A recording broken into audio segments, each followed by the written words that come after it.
Hola mundo, ya estamos en vivo.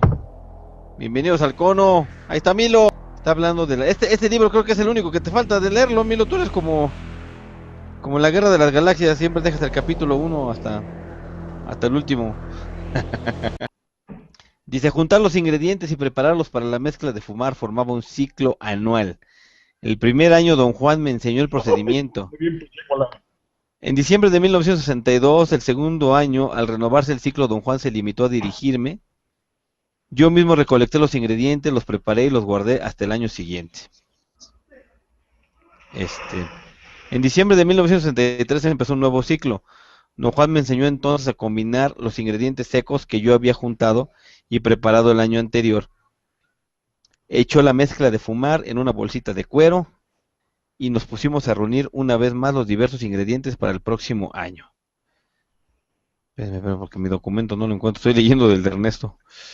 Ay, ¿dónde se quedó mi ¿Quieres que le documento? siga? A ver, síguele. Dice, don Juan rara vez mencionó el humito durante el año transcurrido entre ambas recolecciones.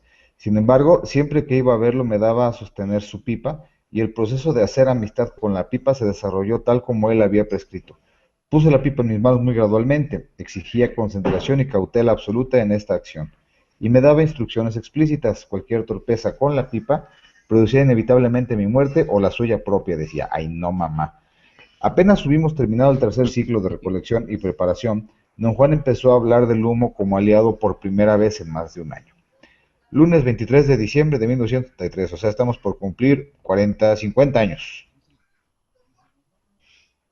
Regresábamos en el coche a su casa tras recolectar unas flores amarillas para la mezcla. Era uno de los ingredientes necesarios. Hice la observación de que aquel año, al juntar los ingredientes, no habíamos seguido el mismo orden que el pasado. Rió y dijo que el humito no era caprichoso ni mezquino como la hierba del diablo. Para el humito el orden de recolección carecía de importancia, lo único que se requería era que quien usara la mezcla fuese certero y exacto. Pregunté a don Juan qué íbamos a hacer con la mezcla que él preparó y me dio a guardar. Repuso que era mía y añadió que yo debía usarla lo más pronto posible. Pregunté cuánto se necesitaba cada vez. La bolsita que me había dado contenía aproximadamente el triple de la cantidad que cabría en una bolsa pequeña de tabaco. Me dijo que en el año tenía que usar todo el contenido de mi bolsa y la cantidad necesaria cada vez que fumase era asunto personal. Quise saber qué pasaría si nunca me acababa la bolsa. Don Juan dijo que nada pasaría, el humito no exigía nada. Él mismo ya no necesitaba fumar y sin embargo cada año hacía una mezcla nueva. Luego se corrigió y dijo que rara vez tenía que fumar. Le pregunté qué hacía con la mezcla, no usada, pero no respondió. Dijo que la mezcla que ya no servía si no se usaba en un año. En este punto nos metimos en una larga discusión. Yo no formulaba correctamente mis preguntas y sus respuestas parecían confusas. Yo deseaba saber si la mezcla perdería sus propiedades alucinógenas o poderes después de un año, haciendo así necesario el ciclo anual. Pero él insistió en que la mezcla no perdería su poder después de ningún tiempo. Solo Mm. pasaba, dijo, que uno ya no la necesitaba porque había hecho una nueva provisión. Debía disponer el resto de la vieja mezcla de una forma específica que don Juan no quiso revelar en este punto. Martes 24 de diciembre de Vas con 1963, la razón. la noche de Navidad. Se encontraban algunos ratones en la casa. Dijo usted, don Juan, que ya no necesita fumar. Sí, como el humito es mi aliado, ya no necesito fumar, puedo llamarlo en donde sea y cuando sea. ¿Qué quiere decir que viene con usted aunque usted no fume? Quiero decir que que yo voy libremente con él. ¿Podré hacer eso yo también? Podrás, sí, si logras ganártelo como aliado. Martes 31 de diciembre, preparando el pavo para la cena de Navidad, de Año Nuevo. El jueves 26 de diciembre tuve mi primera experiencia con el aliado de don Juan.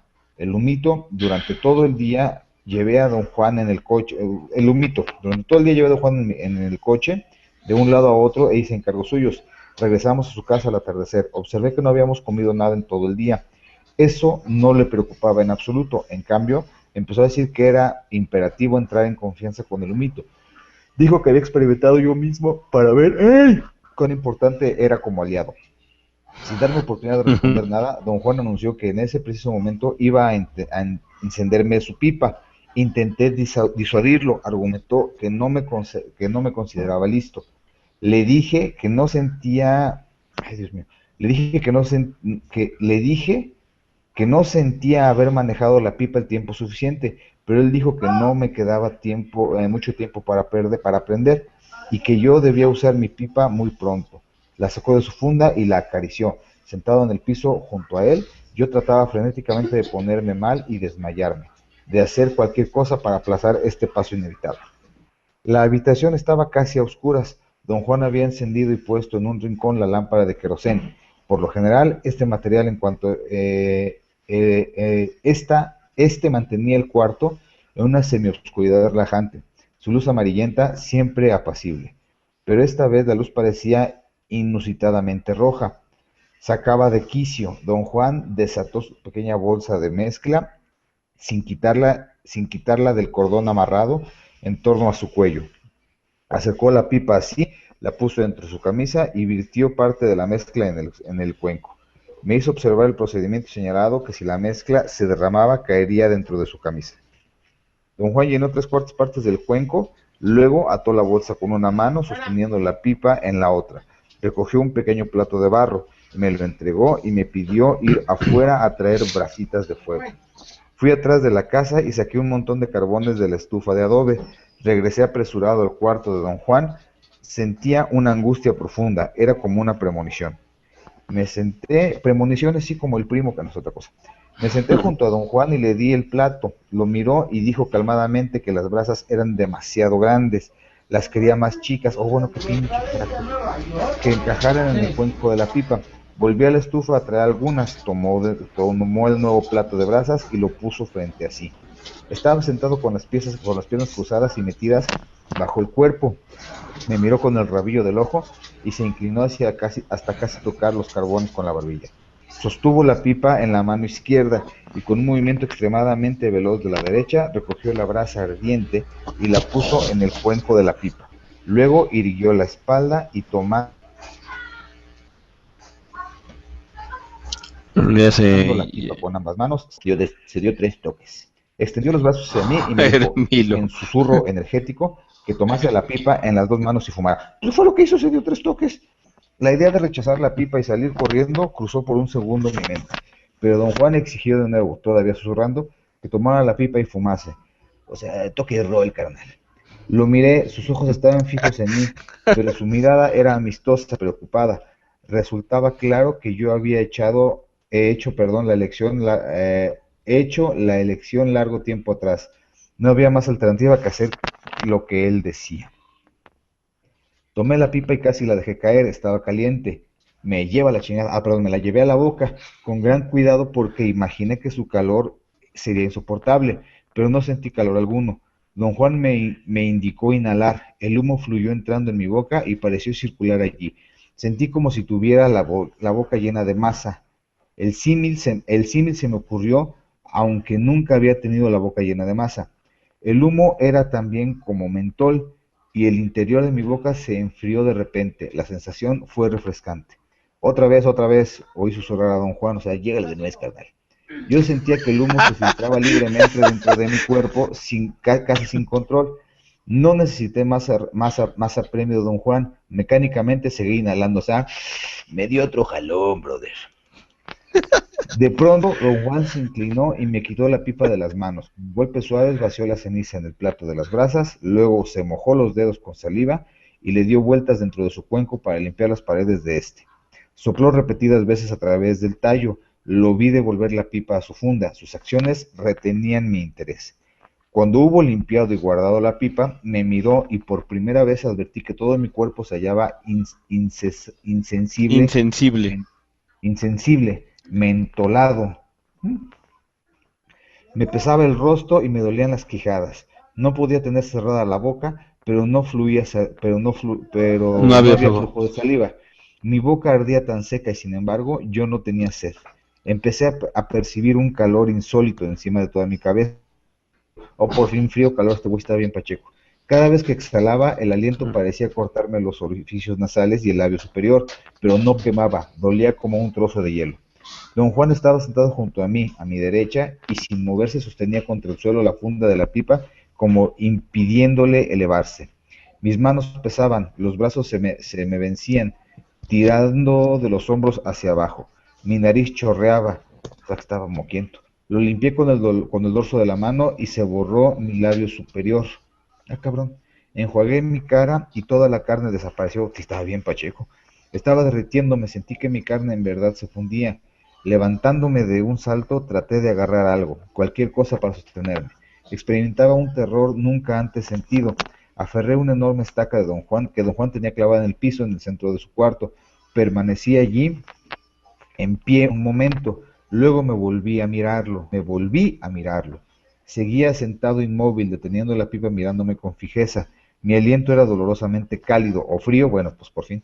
Me asfixiaba, incliné la cabeza hacia adelante para apoyarla en la estaca, pero al parecer no di en ella. Mi cabeza siguió descendiendo más allá del punto donde se encontraba la estaca. O sea, se fue de filo el güey. Me detuve casi llegando al suelo. Pues sí, pues estaba pacheco, no pendejo. Me sé, la estaca estaba allí frente a mis ojos. Intenté nuevamente apoyar en ella la cabeza. Traté de controlarme y de estar consciente y mantuve los ojos abiertos al inclinarme para toda la estaca, perdón, para tocar la estaca al frente. Se hallaba a unos centímetros de mis ojos, pero al poner la cabeza contra ella tuve la extraña sensación de estar atravesando. Estaba de pacheco.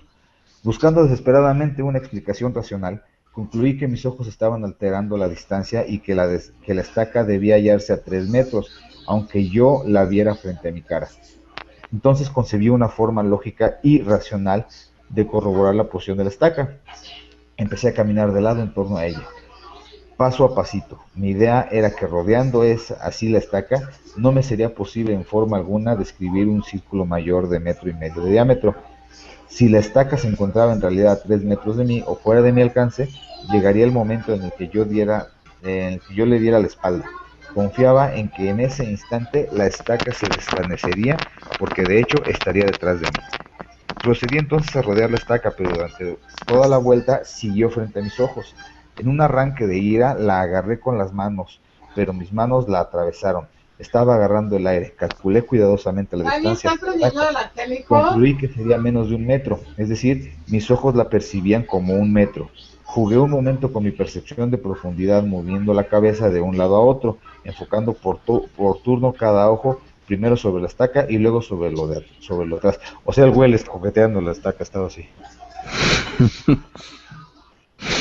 Pero bueno, es decir, mis ojos, según mi manera de juzgar la profundidad, la estaca se hallaba sin duda frente a mí, posiblemente a 1 metro. Bueno, este güey no se decide. Estirando los brazos para proteger mi cabeza, embestí con todas mis... Sí, estaba repacheco el pinche Juan. La sensación fue la... ¿Cuál Juan? Carlos. Perdón, Carlos. El pinche Charlie estaba repacheco. Esta ocasión fui a dar contra el piso. Me levanté y esa fue tal vez la más insólita de todas las acciones que ejecuté aquella noche. Me levanté con el pensamiento. Güey, no usé a levantarme mis músculos ni mi esqueleto de la forma que acostumbro, porque ya no tenía control sobre ellos. Lo supe en el instante de tirar contra el piso, pero mi curiosidad con respecto a la estaca era tan fuerte que me levanté con el pensamiento. En una especie de acción refleja y antes de haber tomado plena conciencia que no podía moverme, estaba ya de pie. Pedí ayuda a don Juan. En determinado momento grité frenéticamente a voz en cuello, pero don Juan no se movió, seguía mirándome de soslayo, como no queriendo volver la cabeza para encararme de lleno. Di un paso hacia él, pero en vez de avanzar, trastabillé hacia atrás y caí contra la pared. Supe que mi espalda la había arremetido, pero no sentí dureza alguna. Me hallaba suspendido por entero en una sustancia blanda, esponjosa, era la pared. Tenía los brazos extendidos lateralmente y poco a poco mi cuerpo parecía hundirse en el muro. Solo podía ver al frente hacia el cuarto. Don Juan seguía observándome, pero sin hacer el menor movimiento para ayudarme. Realicé un esfuerzo supremo para sacar mi cuerpo de la pared, pero solo se hundía más y más. Con un temor indescriptible sentí que la pared esponjosa me cubría la cara. Traté de cerrar los ojos, pero estaban fijos y abiertos. No recuerdo qué más sucedió. De pronto vi a don Juan enfrente a poca distancia. Nos hallábamos en el otro cuarto. Vi la mesa de don Juan y la estufa de tierra encendida. Con el rabo del ojo distinguí la cerca fuera de la casa. Veía todo muy claro. Don Juan había traído la linterna de querosén. Ahora colgaba de la viga en mitad de la habitación. Traté de mirar en dirección distinta, pero mis ojos estaban colocados exclusivamente para ver la línea recta hacia adelante. No podía distinguir ni sentir parte alguna de mi cuerpo, mi respiración tampoco se notaba, pero mis ideas eran lúcidas en extremo, tenía clara conciencia de todo cuanto ocurría frente a mí. Don Juan se acercó y mi claridad mental cesó. Algo pareció, perdón, detenerse en mi interior. No había más ideas. Vi venir a don Juan y lo odié. Quería hacerlo pedazos. Lo habría matado entonces, pero no podía moverme. Al principio percibí vagamente una presión sobre mi cabeza, pero también desapareció. Solo una cosa quedaba, una ira incontenible contra don Juan. Lo vi a unos centímetros de mí, quise destrozarlo con mis manos, sentí estar gruñendo. Algo en mí empezó a retorcerse, o sea, se quería echar un pedo. Oí que don Juan me hablaba, su voz era suave y tranquilizadora, y sentía yo infinitamente agradable. Se acercó más y comenzó a recitar una canción de cuna. Señora Santana, ¿por qué chilla este güey? Digo, ¿por qué llora el niño? Por una manzana que se la ha perdido. Yo le daré una a vos, y una para el niño y otra para vos. Esas son rolas que nos dura Vicente, que nos dura el pinche Juan Grande. Una calidez me saturó. Era una tibieza de corazón, de sentimientos. Las palabras de don Juan eran un eco distante. Revivía los recuerdos olvidados de la niñez. La violencia antes sentía desapareció. El resentimiento se hizo añoranza. Afectó gozoso que ya no tenía cuerpo. Me hallaba en libertad de convertirme en lo que quisiera. Retrocedió, mis ojos ocupaban un nivel normal, como si me encontrara de pie frente a él. Extendió ambos brazos hacia mí y me dijo que entrara en ellos. O avancé o él me acercó. Sus manos estaban casi sobre mi rostro, sobre mis ojos, aunque yo no lo sentía. Métete en mi pecho, lo oí decir. Sentí que me envolvía. Era la misma sensación esponjosa de la pared. Luego solo pude oír su voz ordenándome mirar y ver. Ya no me era posible distinguirlo. Al parecer, mis ojos estaban abiertos, pues veían relámpagos en un campo rojo. Era como mirar una luz a través de párpados cerrados. Entonces mis pensamientos volaron de nuevo. Regresaron en un bombardeo de imágenes, rostros, paisajes. Escenas sin la menor coherencia brotaban y desaparecían. Era como uno de esos sueños rápidos en que las imágenes se encimaban y caminaban. Luego los pensamientos empezaron a disminuir en número e intensidad y pronto, ay, qué bueno, y pronto se fueron otra vez. Había solo una conciencia de afecto, de ser feliz. No discernía yo formas ni luz. De pronto tiraron de mí hacia arriba. Claramente sentí que me alzaban y me hallaba libre, moviéndome en agua o en el aire con tremenda ligereza y velocidad. Nadaba como una anguila, me consolidaba y vibraba y me elevaba y descendía a voluntad. Sentí soplar un viento frío en todo mi derredor y empecé a flotar como una pluma de un lado a otro, bajando y bajando y bajando. ¡Qué pacheco estaba el pinche Charlie! Sábado 28 de diciembre de 1963. Desperté ayer al terminar la tarde. Don Juan me dijo que yo había dormido posiblemente casi 2 días. ¡Hijo, que me dio un toque para dormirme yo 2 días! La cabeza me dolía como si fuera a romperse.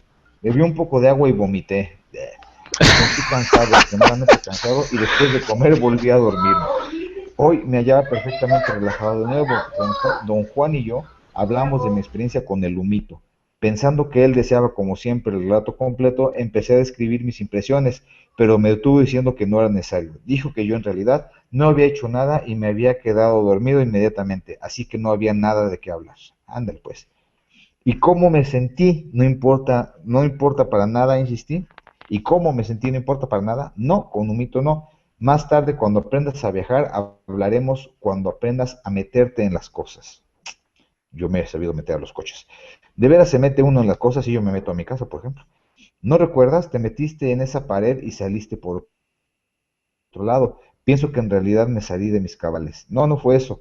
¿Se portó usted igual que yo cuando fumó por primera vez, don Juan? No, igual no. Tenemos distinto carácter. ¿Cómo se portó usted? Don Juan no respondió. Planteé de otro modo la pregunta y la hice de nuevo, pero él afirmó no recordar sus experiencias y dijo que mi pregunta era comparable a interrogar a un pescador sobre lo que había sentido la primera vez que pescó. Dijo que el humito como aliado era único, y le recordé que también había llamado único a Mezcalito. Arguyó que cada uno era único. Bueno, pues sí, pues, tú tomas ahí un Mezcalito y un Amito, pero que diferencian en especie. Mezcalito es un protector porque te habla y puede guiar tus actos, dijo.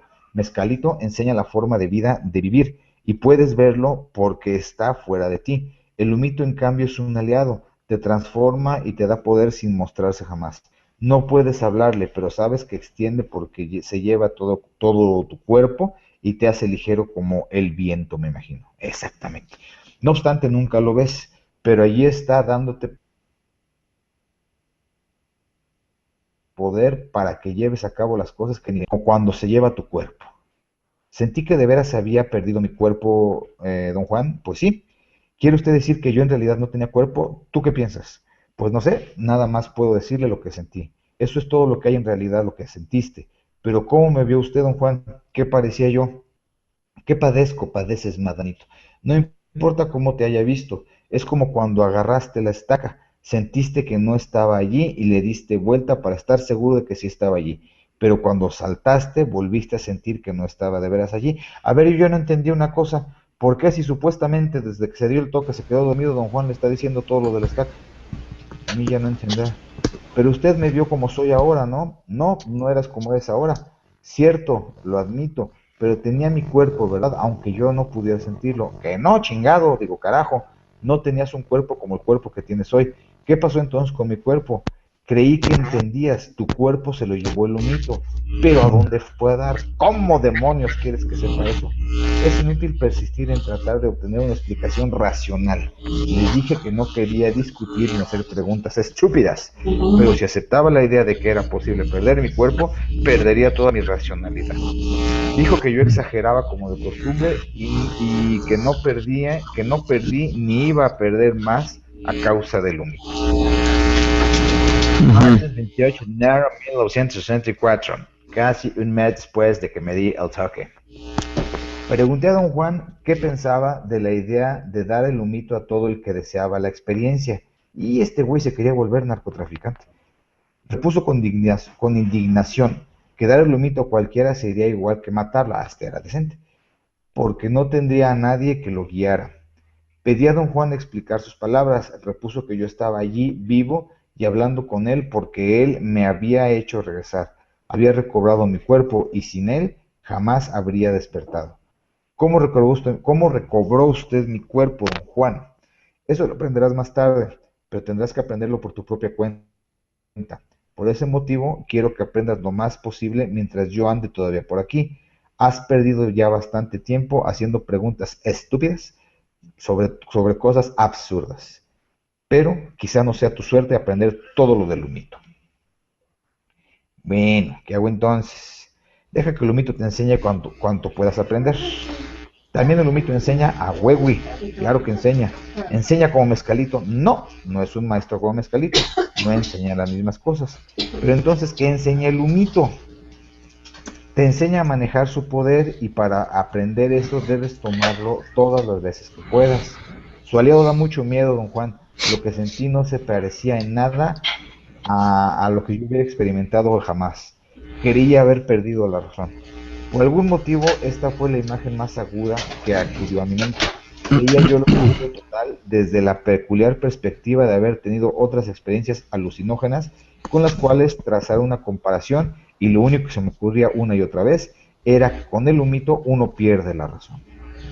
Don Juan descartó mi símil diciendo que lo que yo sentí fue el poder inimaginable del mito, y para manejar ese poder dijo hay que vivir una vida fuerte. La idea de la vida fuerte no atañe solo al periodo de preparación, sino también se vincula con la actitud del sujeto después de la experiencia. Don Juan dijo que el humito es tan fuerte que solo con fuerzas es posible hermanarlo. De otro modo, la vida de uno se quiebra en pedazos. Le pregunté si el humito tenía el mismo efecto sobre cualquiera. Dijo que producía una transformación, pero no en cualquiera. Entonces, ¿cuál es la razón especial de que el humito produjera la transformación en mí? Pregunté. Esa creo que es una pregunta muy tonta, güey. Has seguido con obediencia todos los pasos que se necesitan. No es ningún misterio que el humito te transformará. Nuevamente le pedí hablar de mi apariencia. Quería saber cómo me había visto, pues la imagen de un ser incompleto que don Juan había plantado en mi mente comprensiblemente era insoportable. Dijo que, a decir verdad, le dio miedo mirarme, sintió lo mismo que su benefactor debió sentir al ver a don Juan fumar por primera vez. ¿Por qué le daba miedo? Pregunté, ¿me veía tan mal? No, es que estás re feo. Jamás había visto fumar a nadie. No veía fumar a su benefactor, Nel. Ni siquiera se había visto nunca usted mismo y cómo me voy a ver, don B-Way. O sea, no esperes, no es por el camino. Podría fumar frente al espejo. No respondió, pero se quedó mirándome y sacudió la cabeza. Volví a preguntarle si era posible mirarse en un espejo. Dijo que sería posible, aunque resultaría inútil porque probablemente uno se moriría del susto, si no es que de otra cosa. Entonces, ha de verse uno espantoso, dije. Toda mi vida me ha intrigado la misma cosa, dijo, y sin embargo, no pregunté ni me vi en un espejo, ni siquiera eso, pensé en eso. Entonces, ¿cómo puedo averiguar? Tendrás que esperar como yo hasta que le des el humito a otro, si es que llegas a dominarlo, claro. Entonces verá cómo parece un hombre, esa es la regla. ¿Qué pasaría si fumara yo frente a una cámara y me tomara un retrato? No sé, quizás el humito se volvería en tu contra, porque a ti eso no te importa. Ah, no, perdón, pero a ti eso no te importa, porque ha de parecerte tan inofensivo que te crees capaz de jugar con él. Le dije que no me proponía jugar, pero que antes él me había dicho que el humito no requería pasos y yo pensaba que no había mal en querer saber qué aspecto tenía uno. Me corrigió, había querido decir que no existía la necesidad de seguir un orden específico, como con la hierba del diablo. Con el humito todo cuanto se necesitaba era la actitud de vida. Desde ese punto de vista, dijo, había que ser exacto al seguir la regla. Me dio un ejemplo explicando que no importaba cuál de los ingredientes para la mezcla se recogiese primero, siempre y cuando la cantidad fuese la necesaria. Pregunté si habría algún mal en contar toda mi experiencia. Repuso que los únicos secretos que nunca debían revelarse eran cómo hacer la mezcla, cómo desplazarse y cómo regresar. Otros asuntos relativos al tema carecían de importancia. Ujú. He dicho.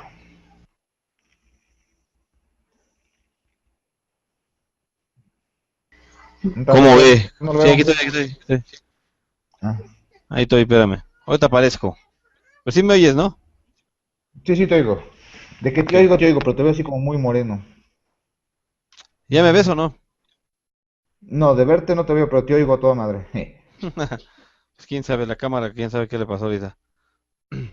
Pero bueno, aquí estoy. Pues sí, es que ahorita ya estaba probando lo que es el humito, ¿verdad? Este, bueno, aquí a ver, Luis Ernesto anduvo, subrayando varias cosas. Lo vi que estaba ahí, hace ratito. No más que no se no, no te oyes, Ernesto, ¿verdad? ¿Quieres comentar algo, Ernesto? Ya no me veo, quién sabe qué pasó. ¿Qué te Ay, pasó? ay. Pues El pelito traicionero jalado por el calzón. está activado la cámara, quién sabe qué onda.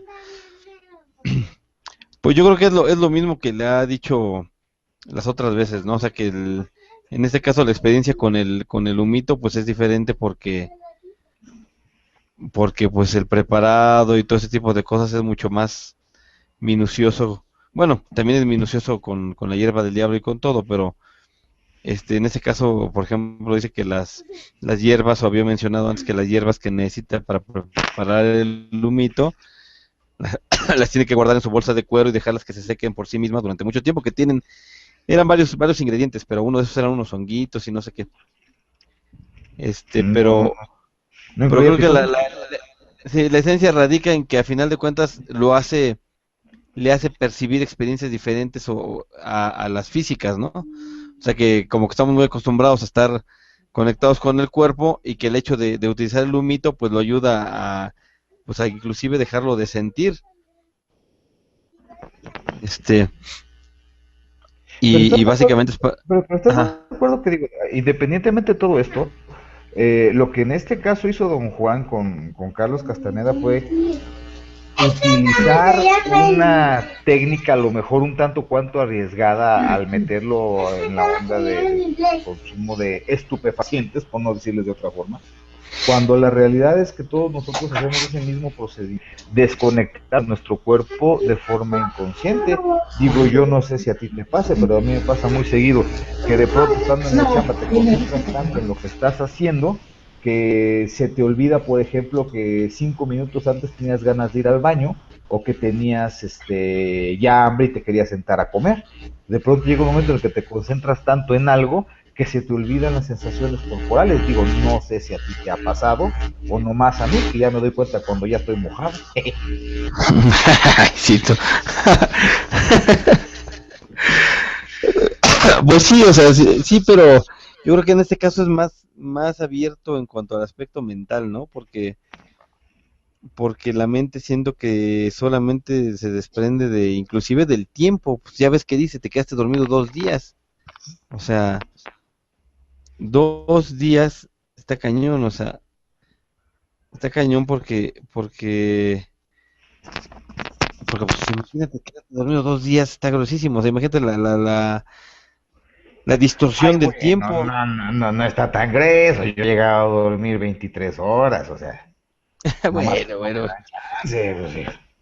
pues sí, sí, sí, pero de que tú sientes que no dormiste tanto, modestamente, Sí, dice, sí. No, es que sí. ¿Te acuerdas una vez? ¿Te como con la acuerdas una vez pingüica, que dice, te de tu acuerdas una amigo, vez que allí en dice, la casa de mi tía Coco nos quedamos dormidos hasta las eh, 5 de la tarde? ajá, Que nos fuimos a dormir igual que siempre a las 9:30, 10 de la noche y a las 5 de la tarde nos estábamos levantando. sí, sí, me acuerdo. O sea, de que podemos, pues bueno, yo por lo menos sí puedo, o sea, nomás porque ahorita no me dan chance, cabrón.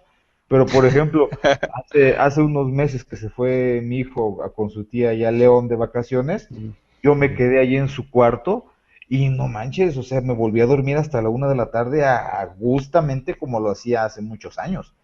O sea, de que se puede, sí se puede también. Ay, no necesita uno estar pacheco, nomás necesita uno un poquito huevón. Y sí se puede. Esmerándose se logra. Dice Ernesto que como con la pingüica de Lee, pero era el madroño, decía que era el madroño que se parecía a la pingüica, proponiéndoselos dormir tanto tiempo. Pues quién sabe, yo la verdad que ya tiene mucho que no me duermo, aunque sí quisiera a veces dormirme así como nos dormíamos antes, como tú dices, ese día nos despertamos a las 4, a las 4 de la tarde que mi tío Carlitos decía, oye, ¿no se habrán intoxicado estos squinkles que no se Sí, paran? sí, y nos Estaba paramos, asustado. comimos y nos fuimos a acostar porque tenemos mucho sueño. Nos paramos, comimos y dijimos, ay, qué bueno que ya se hizo de noche, vámonos a dormir. Vamos a dormir. Sí, así fue, efectivamente. O sea, no se necesita estar pacheco, nomás se ocupa ser un poquito huevón. Nomás con eso. Oh, doctor, no esté usted revelando nuestras debilidades, hombre. Ay, doctor, somos humanos, para que no nos vean. Ay, estos son, no, para que no nos idealicen. No, no, también somos humanos. Y cuando vamos al baño hay que prender la velita porque huele regacho. Ay, ay, ay. Sí, a ver, vamos a ver este porque vienen unas experiencias bien padres. A ver, si quieres yo le sigo, capítulo 8. ¿Sí me Arranca. escuchan, va? Si hay Sí, alguna sí, interrupción o algo, me dices. sí. Con la desvelada del 1 de enero, dice, proponiéndose a mí me pasar con la desvelada del 1 de enero. Pues sí, sí, pues sí. No, pues antes nosotros nos pasamos toda la noche, ¿no? Pero tú Ujú. todavía te la avientas toda la noche, yo ya no aguanto. No, fíjate que hace 15 días fue mi cumpleaños. No es cierto, hace 21 días fue mi cumpleaños. Hace Ujú, 15 días, el jueves que transmitiste tú, era el cumpleaños de Allison. Y ujú, hace 8 días era el cumpleaños de Citlali. ujú, Realmente en el tiempo que tenemos nosotros de pareja nunca hemos hecho una fiesta así que tú digas, uy, vamos salvo los 15 años de Allison, así de ujú. una reunión en la casa, y, o sea, pues no, ha sido muy raro, son contadas. Y hace 8 días, invitamos a algunos amigos, aquí festejamos con Citlali, agustamente estuvimos, agustamente inflamos, y nos fuimos a acostar casi a las 5 de la mañana. Ah, su mecha. Yo encantado de la vida me hubiera podido quedar dormido hasta las 2 de la tarde, pero yo ya había quedado con Alexis que lo iba a llevar con sus compañeros para hacer un trabajo de la escuela y a las 10:30 de la mañana el muy ingrato, desconsiderado con su pobre padre que andaba bien crudo, me despertó y lo llevé, pues yo ya me había comprometido con él, lo llevé, pero me tardé, Ángel, 3 días en recuperarme. Y dije, Pues sí. no, yo ya no estoy para estos trotes ya. Ya no le hago. Dice, le hubiera prestado la baica. Pues sí, se la quería prestar, pero estaba re lejos. Bueno, sigue, carnal. Órale, va. A ver ahí, ¿quién comparte pantalla? ¿Cómo se llama la baica? Ah, era la capucleta. La capucleta era la tuya, ¿no? Eh, La capucleta en honor a Capulina. Bueno, vamos a seguirle. Dice, a ver, déjame ver si puedo compartir pantalla. Y regresando de compartir pantalla, a ver si ya se compone la cámara. Si no, pues ya. Ya me quedé a no, yo sí te oscuras. veo, ¿eh? ¿Mande? Yo sí te veo. ¿Sí me estás viendo? Ah, qué bueno. Sí, sí te estoy viendo. Tú me decías que no me veías. Ese capítulo 8 No, dice, no, mi último hace encuentro... rato te estaba viendo. Ahorita ya, ok. Dice, mi último encuentro con Mezcalito fue una serie de 4 sesiones celebradas en 4 días consecutivos. Don Juan llamaba mitote a esta larga sesión. Era una ceremonia de peyote para peyoteros y aprendices. Había 2 hombres mayores, como de la edad de Don Juan, uno de los cuales era el guía, y 5 hombres más jóvenes contándome a mí. La ceremonia tuvo lugar en el estado de Chihuahua, cerca de la frontera con Texas. Consistía en cantar en ingerir peyote durante la noche. En el día las mujeres de servicio, dice que permanecían fuera de los confines del sitio de la ceremonia, proveían de agua a todos los hombres y solo un simulacro de comida ritual se consumía diariamente. Comparte la pantalla de Ernesto, la tuya no se está viendo otra vez. Ah, ok, déjame ahí va, ahí está, ya se ve, ¿verdad?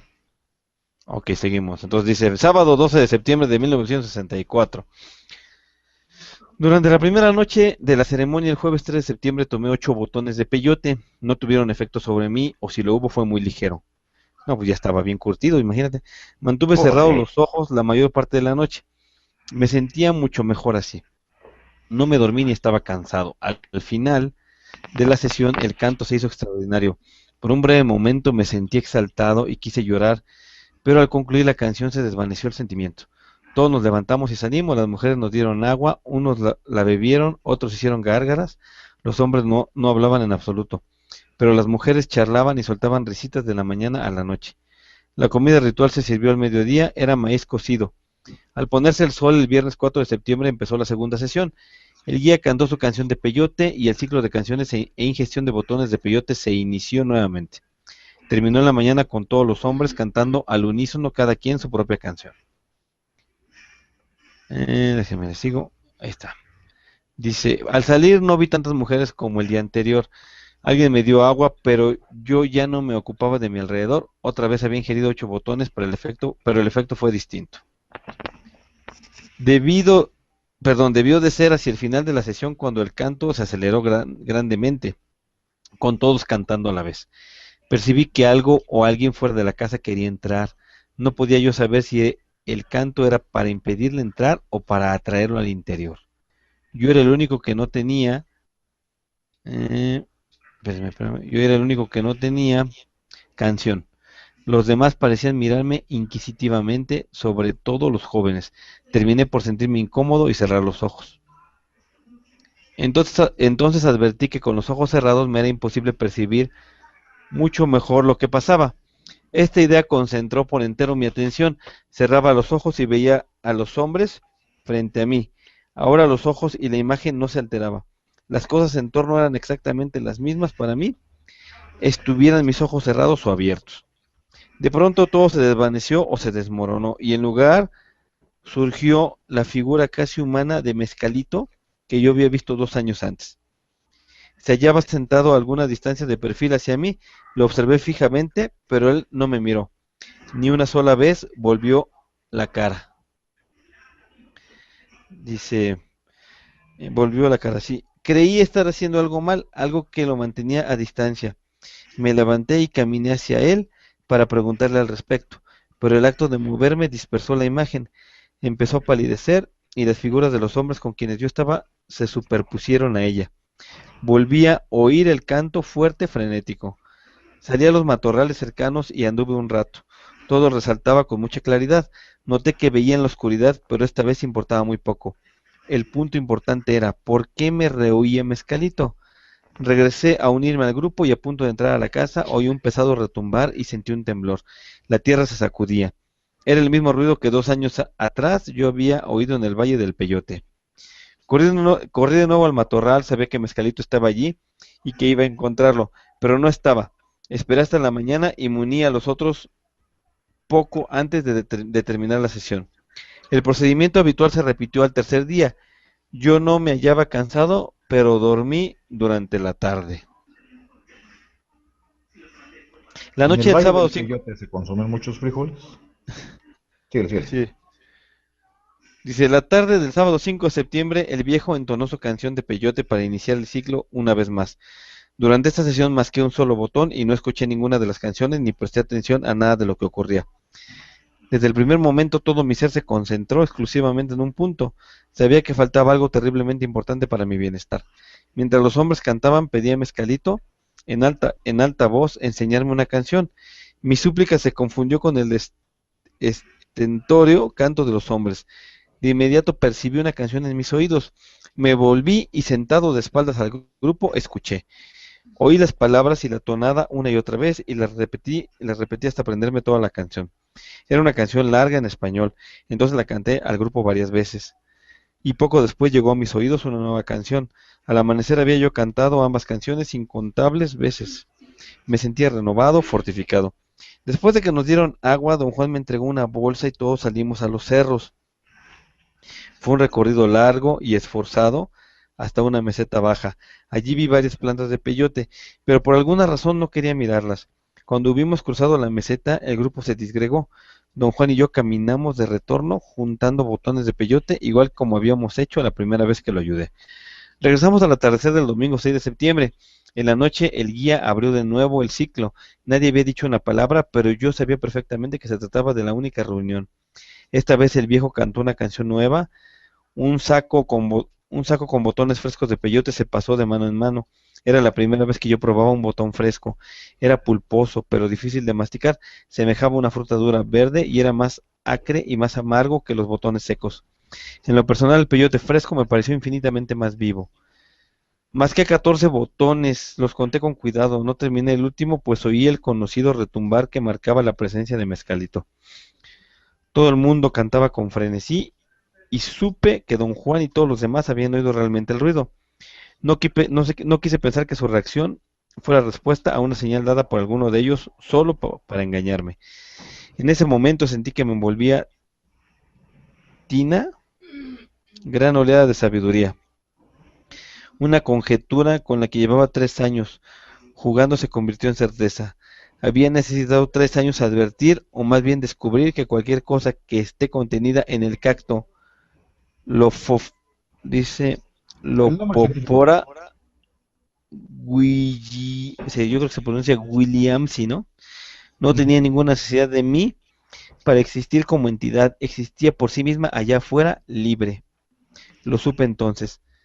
Canté febrilmente hasta no poder ya dar voz a las palabras. Sentía como si las canciones estuvieran dentro de mi cuerpo, sacudiéndome en forma incontrolable. Me era preciso salir y hallar a Mezcalito, de lo contrario estallaría. Caminé hacia el campo de peyote, seguía cantando mis canciones, sabía que eran individualmente mías. La prueba incuestionable de mi peculiaridad percibía cada uno de mis pasos. Resonaban sobre la tierra, su eco producía la indescriptible euforia de ser un hombre. Cada una de las plantas de peyote en el campo brillaban con una luz azulenca, Azulencas. cintilante.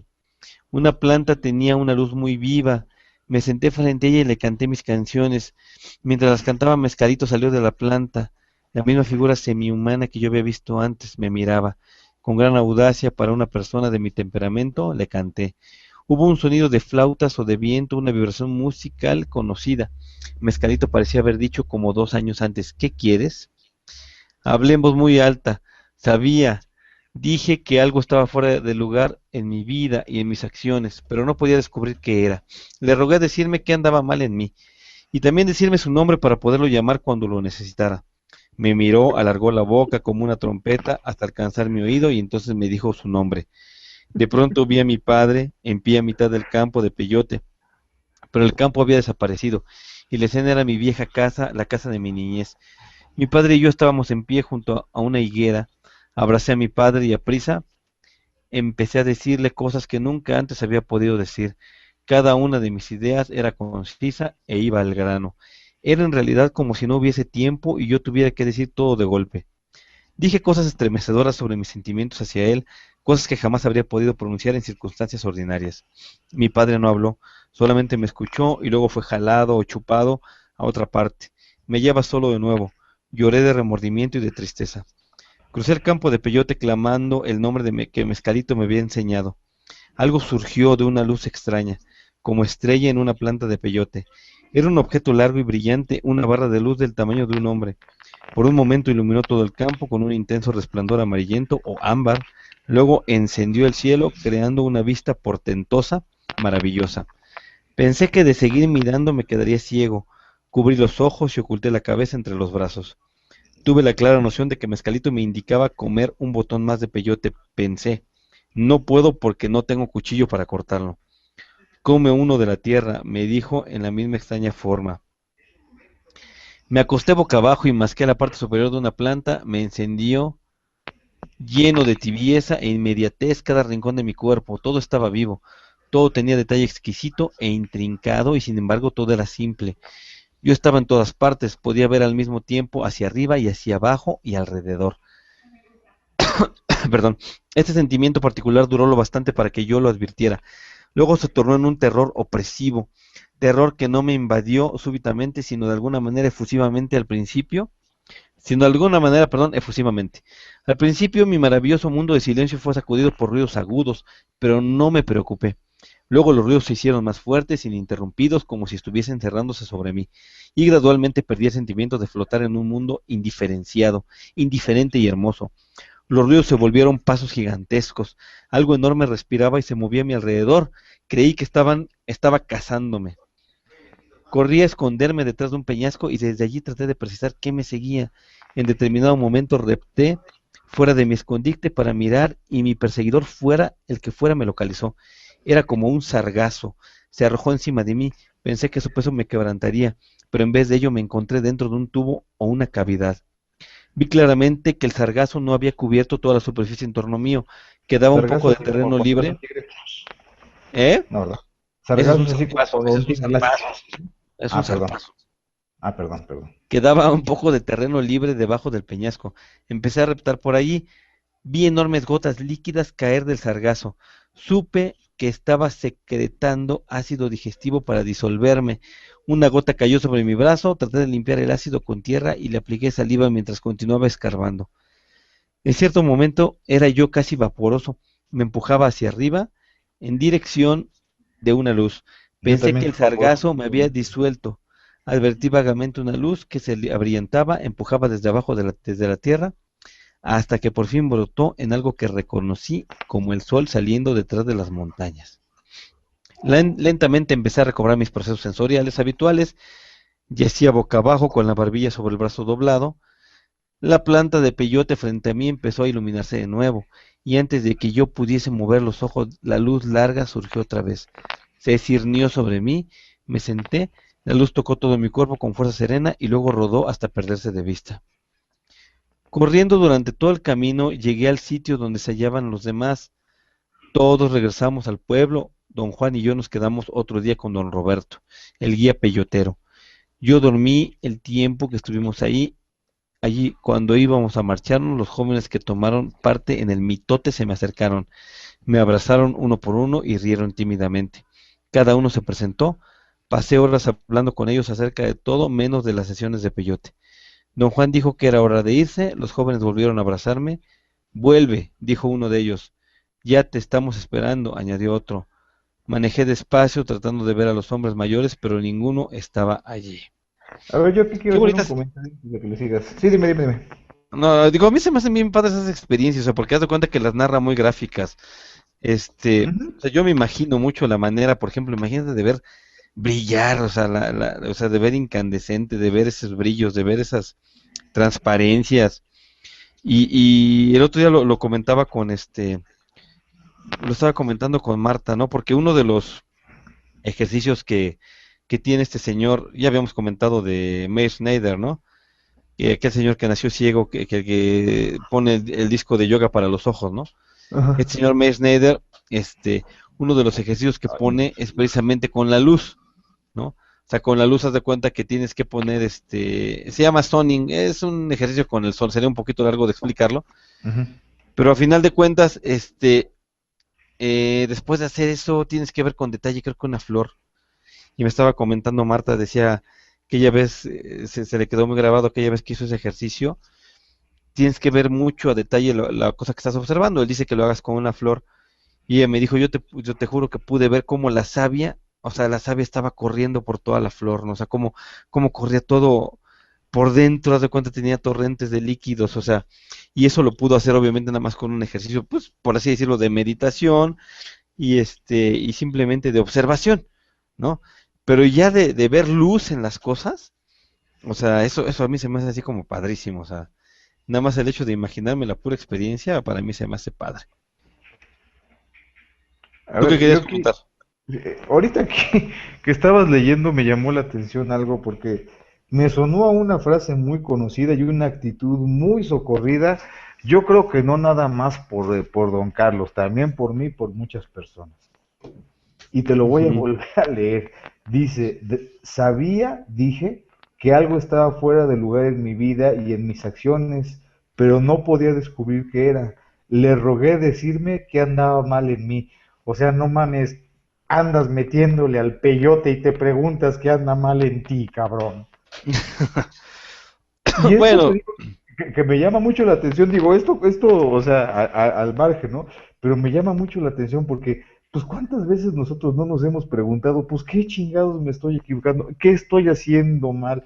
O sea, ¿cómo que qué estás haciendo mal? Pues no te hagas tarugo, por amor de Dios. No hay peor ciego que el que no quiere ver. No estás siendo responsable con algo. No estás asumiendo tus responsabilidades. No te estás dando el valor pues, en alguna situación. O te estás poniendo de tapete porque te encanta que te pisoteen y porque te encanta ponerte de víctima y después ser el mártir de la película. O sea, eso de que qué está fuera de lugar en mi vida, en mis acciones y no puedo descubrir qué es, pues o sea, me llamó mucho la atención y me dio mucha risa ahorita, porque digo, el mundo se está poniendo una pachequeada impresionante y no sabe qué está mal en su vida.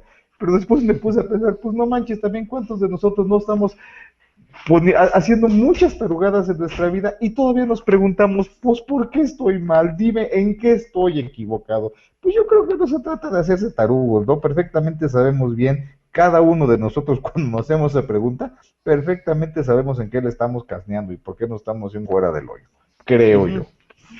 Sí, sí, sí, o sea, o sea, que Carlos Castaneda pues tiene muchas cosas que sanar, pero yo creo que es el inicio, ¿no? Porque acuérdate que a final de cuentas, Don Juan lo único que está haciendo es meterlo al mismo mundo que le interesa a Carlos, o sea, Carlos fue a hacer su trabajo con él porque le interesaba investigar sobre las plantas medicinales. Entonces, la manera de Don Juan es empezarlo a atrapar por el lado de las plantas medicinales, en este caso, pues el peyote, el humito y la hierba del diablo, que es el toloache, para empezarlo a que se conozca a sí mismo y para empezarlo a que empiece a sanar esas partes. Esta, yo me puse a imaginar, imagínate que tú hubieras estado en sus zapatos, ujú, que se te hubiese presentado la oportunidad de decirle a tu padre todas las cosas que no le pudiste decir en vida y todas las cosas que no le pudiste decir en un estado normal de conciencia, como lo hizo él, ¿qué le hubieras dicho? O sea, ¿qué hubiera salido de ti para decirle a tu padre? O sea, en ese caso tú a mi papá, obviamente porque eres el mismo papá, ¿verdad? Luis Ernesto, por ejemplo, ¿qué cosas le hubiera dicho a su papá? Dice ahí Luis Ernesto que somos seres luminosos, jo, jo, jo. Es el sentimiento de incompletidad, lo que tú estabas diciendo hace rato, ¿no? El Ujú. sentimiento de estar incompletos. Pero ¿qué le hubieras dicho? O sea, ¿qué le hubiera dicho bajo ese estado? Yo creo que es muy similar cuando uno anda cohetes. Tú dices hace 8 días te pusiste Una medio sabrosa. una medio sabrosa. ¿Qué, cómo actúas cuando estás así? Me explico, yo conocí un maestro albañil que hizo por aquí algunos trabajos. Decía, tú cuando tomas, me preguntaba a mí, ¿te da por ser Rambo o te da por ser Juan Gabriel? Me decía, ¿no? Y yo le decía, no, le digo, la verdad no sé. Le digo, y sinceramente le digo, no sé porque nunca me he puesto una peda. Digo, sinceramente no. Le digo, Alguna vez, de coraje muchas veces, digo, pero con vino nunca. Digo, así es que no sé cómo reaccionaría. No sé cómo reaccionaría. Obviamente aquí estás bajo el efecto de otra droga, si le podemos llamar así, pero pues una droga natural, porque no es sintética, acuérdate que no es sintética, es una droga natural, simplemente para alterar el estado de conciencia. Pero bajo ese estado de conciencia, si tú ves a tu papá en ese campo, ¿qué le dirías? O sea, ¿cómo actuaríamos? Yo creo que ese estado de es simplemente, o sea, lo podemos llevar a nosotros simplemente cerrando los ojos e imaginándonos, eh, pues no sé, dejarnos llevar por lo que sentimos, dejarnos llevar por nuestros impulsos y hablar lo que tenemos que hablar, ¿no? Yo creo que mucha gente le reclamaría cosas a su papá, le diría, eh, pues a lo mejor, o a lo mejor le diría que lo quiere, porque también muchas veces el amor está reprimido, o sea, no le hemos dicho a nuestros padres todo lo cuán importantes han sido con nosotros o por nosotros, o más bien qué importantes son para nosotros y solamente bajo un estado así lo podemos decir, ¿no? Yo, pues no sé, o sea, necesitamos ahí como que reflexionar, o sea, en ese estado de conciencia, ¿qué actuaríamos? ¿Cómo lo haríamos, no? A ver, vamos a seguirle. Sí, porque ya se puso usted muy dramático, doctor, ya estaba. Oh, oye, estoy dramático. No le saque. Ah, te creas, tú síguele. Tú síguele. A ver, ahí va. Dice, jueves 10 de septiembre de 1964. Hablar a don Juan de una experiencia me forzaba siempre a evocarla paso por paso, como mejor podía. Esta parecía ser la única manera de recordar. Vamos a ponerle Luis Ernesto. Ahí está. De recordar todo. Hoy le conté los detalles de mi último encuentro con Mezcalito. Escuchó atentamente mi historia hasta el punto en que Mezcalito me dijo su nombre. Don Juan interrumpió allí. Ya vas por cuenta propia, dijo. El protector te ha aceptado. De aquí en adelante yo te seré de muy poca ayuda. Ya no tienes que decirme nada sobre tu relación con él. Ya sabes su nombre y ni su nombre ni sus tratos contigo. Deben mencionarse, perdón, ni sus tratos contigo deben mencionarse nunca a ningún ser viviente. Insistí en que deseaba narrarle todos los detalles de la experiencia porque para mí no tenía sentido. Le dije que necesitaba su ayuda para interpretar lo que había visto. Dijo que eso podía hacerlo yo solo porque me convenía más empezar a pensar por mi cuenta. Arguí que me interesaba oír sus opiniones porque llegar a formular las mías requeriría demasiado tiempo y no sabía cómo proceder. Dije, por ejemplo, las canciones, ¿qué significan? Eso nada más tú puedes decidirlo, dijo él. ¿Cómo voy yo a saber qué significan o lo que significan? Solo el protector puede decirte eso, al igual que solo él puede enseñarte sus canciones. Si yo te dijera lo que significan, sería lo mismo como si aprendieras las canciones de otra gente. ¿Qué quiere usted decir con eso, don Juan? Oyendo cantar las canciones del protector, luego se conoce quiénes son los farsantes. Nada más las canciones con alma son suyas y él las enseñó. Las otras son copias de canciones de otros hombres. La gente es a veces así de engañosa. Canta canciones ajenas sin siquiera saber qué dicen. Dije que yo había querido preguntar qué propósito tenían las canciones. Repuso que las canciones que yo había aprendido eran para llamar al protector y que yo debía usarlas siempre, junto con su nombre para llamarlo. Más tarde probablemente Mezcalito me enseñaría otras canciones con otros propósitos, dijo don Juan. Le pregunté entonces si pensaba que el protector me había aceptado plenamente. Rió como si mi pregunta fuera tonta. El protector me había aceptado, dijo, y se había asegurado de que yo supiera que me había aceptado mostrándoseme 2 veces como una luz. Don Juan parecía muy impresionado por el hecho de que yo había visto 2 veces la luz. Recalcó ese aspecto de mi encuentro con Mezcalito. Le dije que no podía comprender cómo era posible ser aceptado y a la vez aterrorizado por el protector. Pasó un rato muy largo sin responder. Parecía desconcertado. Por fin dijo, es tan claro. Lo que él quería es tan claro que no veo cómo puedes entender mal. Todo es aún incomprensible para mí, don Juan. Requiere tiempo ver y entender de veras lo que Mezcalito quiere decir. Hay que pensar en sus lecciones hasta que se aclaren. Dice, bueno, aquí a ver antes de continuar, aquí me llama mucho la atención. Imagínate, no sé tú, Miro, cómo veas. Yo me pongo a pensar mucho ahorita que en lo que hemos comentado, ¿no? Antes, no sé si lo hemos comentado, pero creo que sí. Este, que ya no es lo mismo, por ejemplo, la libertad que a nosotros nos dieron cuando éramos chicos. O sea, nosotros podíamos salir a la calle. Yo le digo a mi esposa, yo me acuerdo que en tercero de primaria yo me iba en camión a la escuela, me iba a los talleres en la tarde, a mi taller de migajón, de tu gajón, no, no era mío, era tu gajón, este, y me iba en camión. En tercero de primaria, o sea, en tercero de primaria tenía yo 7, 8 años. Y le digo, y yo me pongo a pensar, mi hijo va en la secundaria y siempre a todos lados que va, lo tengo que andar llevando, o sea, va en primero de secundaria, imagínate. ¿Por qué? Pues porque que si hay mucha inseguridad, que si no sé qué, que ya sabes, ¿no?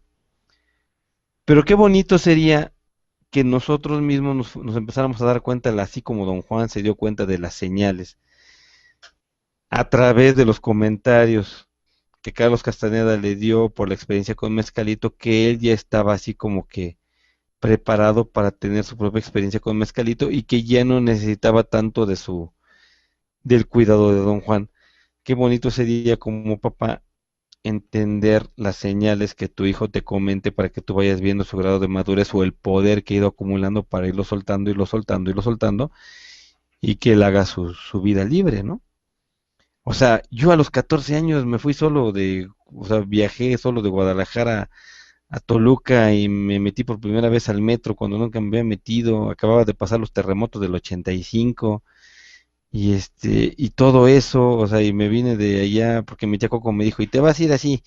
Bueno, me vine con ella de Guadalajara a la Central del Norte y de la Central del Norte me dijo, te vas a ir a Toluca así, tomas el metro y haces esto y te bajas aquí y haces esto y así, así, así, así.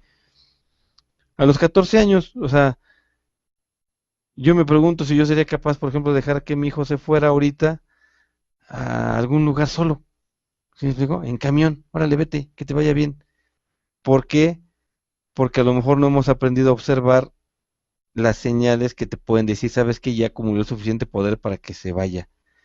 Pero el poder me refiero a que pueda solventar las dificultades que se le presenten, que esté preparado, pues, o sea, que sepa, pues que sepa en determinado momento actuar. No sé si me esté dando a entender, porque te veo pues, te veo muy callado. ¿Sí me oyes? En primer lugar. Sí, porque yo no te oigo, yo no te oigo. Este, pero es a lo que voy, o sea, que esa parte yo sé que a lo mejor no tiene que ver mucho con lo que está narrando don Juan, pero, perdón, Carlos Castaneda, pero sí es como que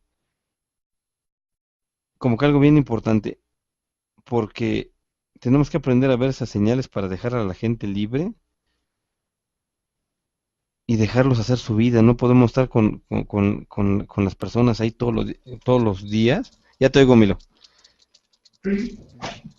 O sea, porque yo siento que le hacemos muchísimo daño, ¿no?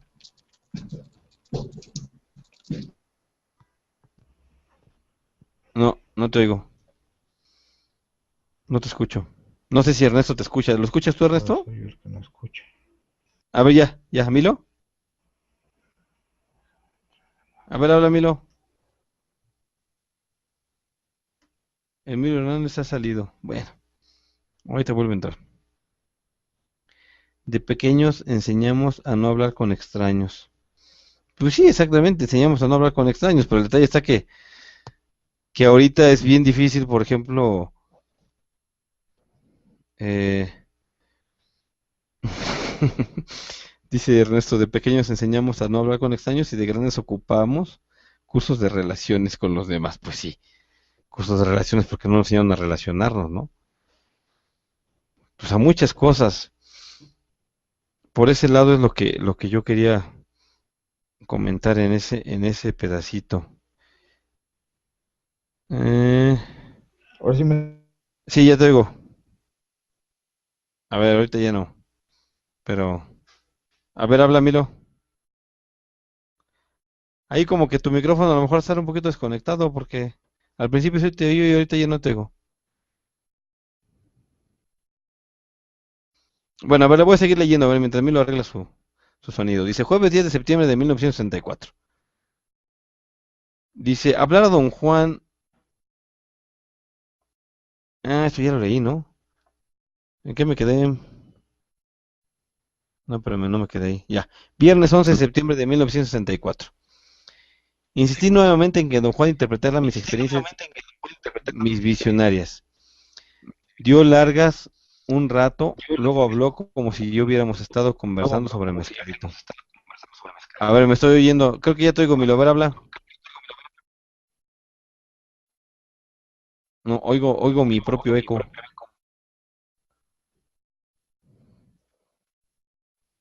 Bueno, voy a seguirle. Dice, ¿ves cómo es idiota preguntar si es como una persona con quien se puede hablar? Dijo don Juan, no es como nada que hayas visto nunca, es como un hombre, pero al mismo tiempo no tiene nada que ver como uno. Es difícil explicarle eso a la gente que no sabe nada de él, perdón, y quiere saberlo todo de golpe. Y además sus lecciones son tan misteriosas como él mismo. Ninguno que yo sepa puede predecir sus actos. Le haces una pregunta y él te enseña el camino, pero no te habla de él de la misma manera en que tú y yo hablamos. ¿Entiendes ahora lo que hace?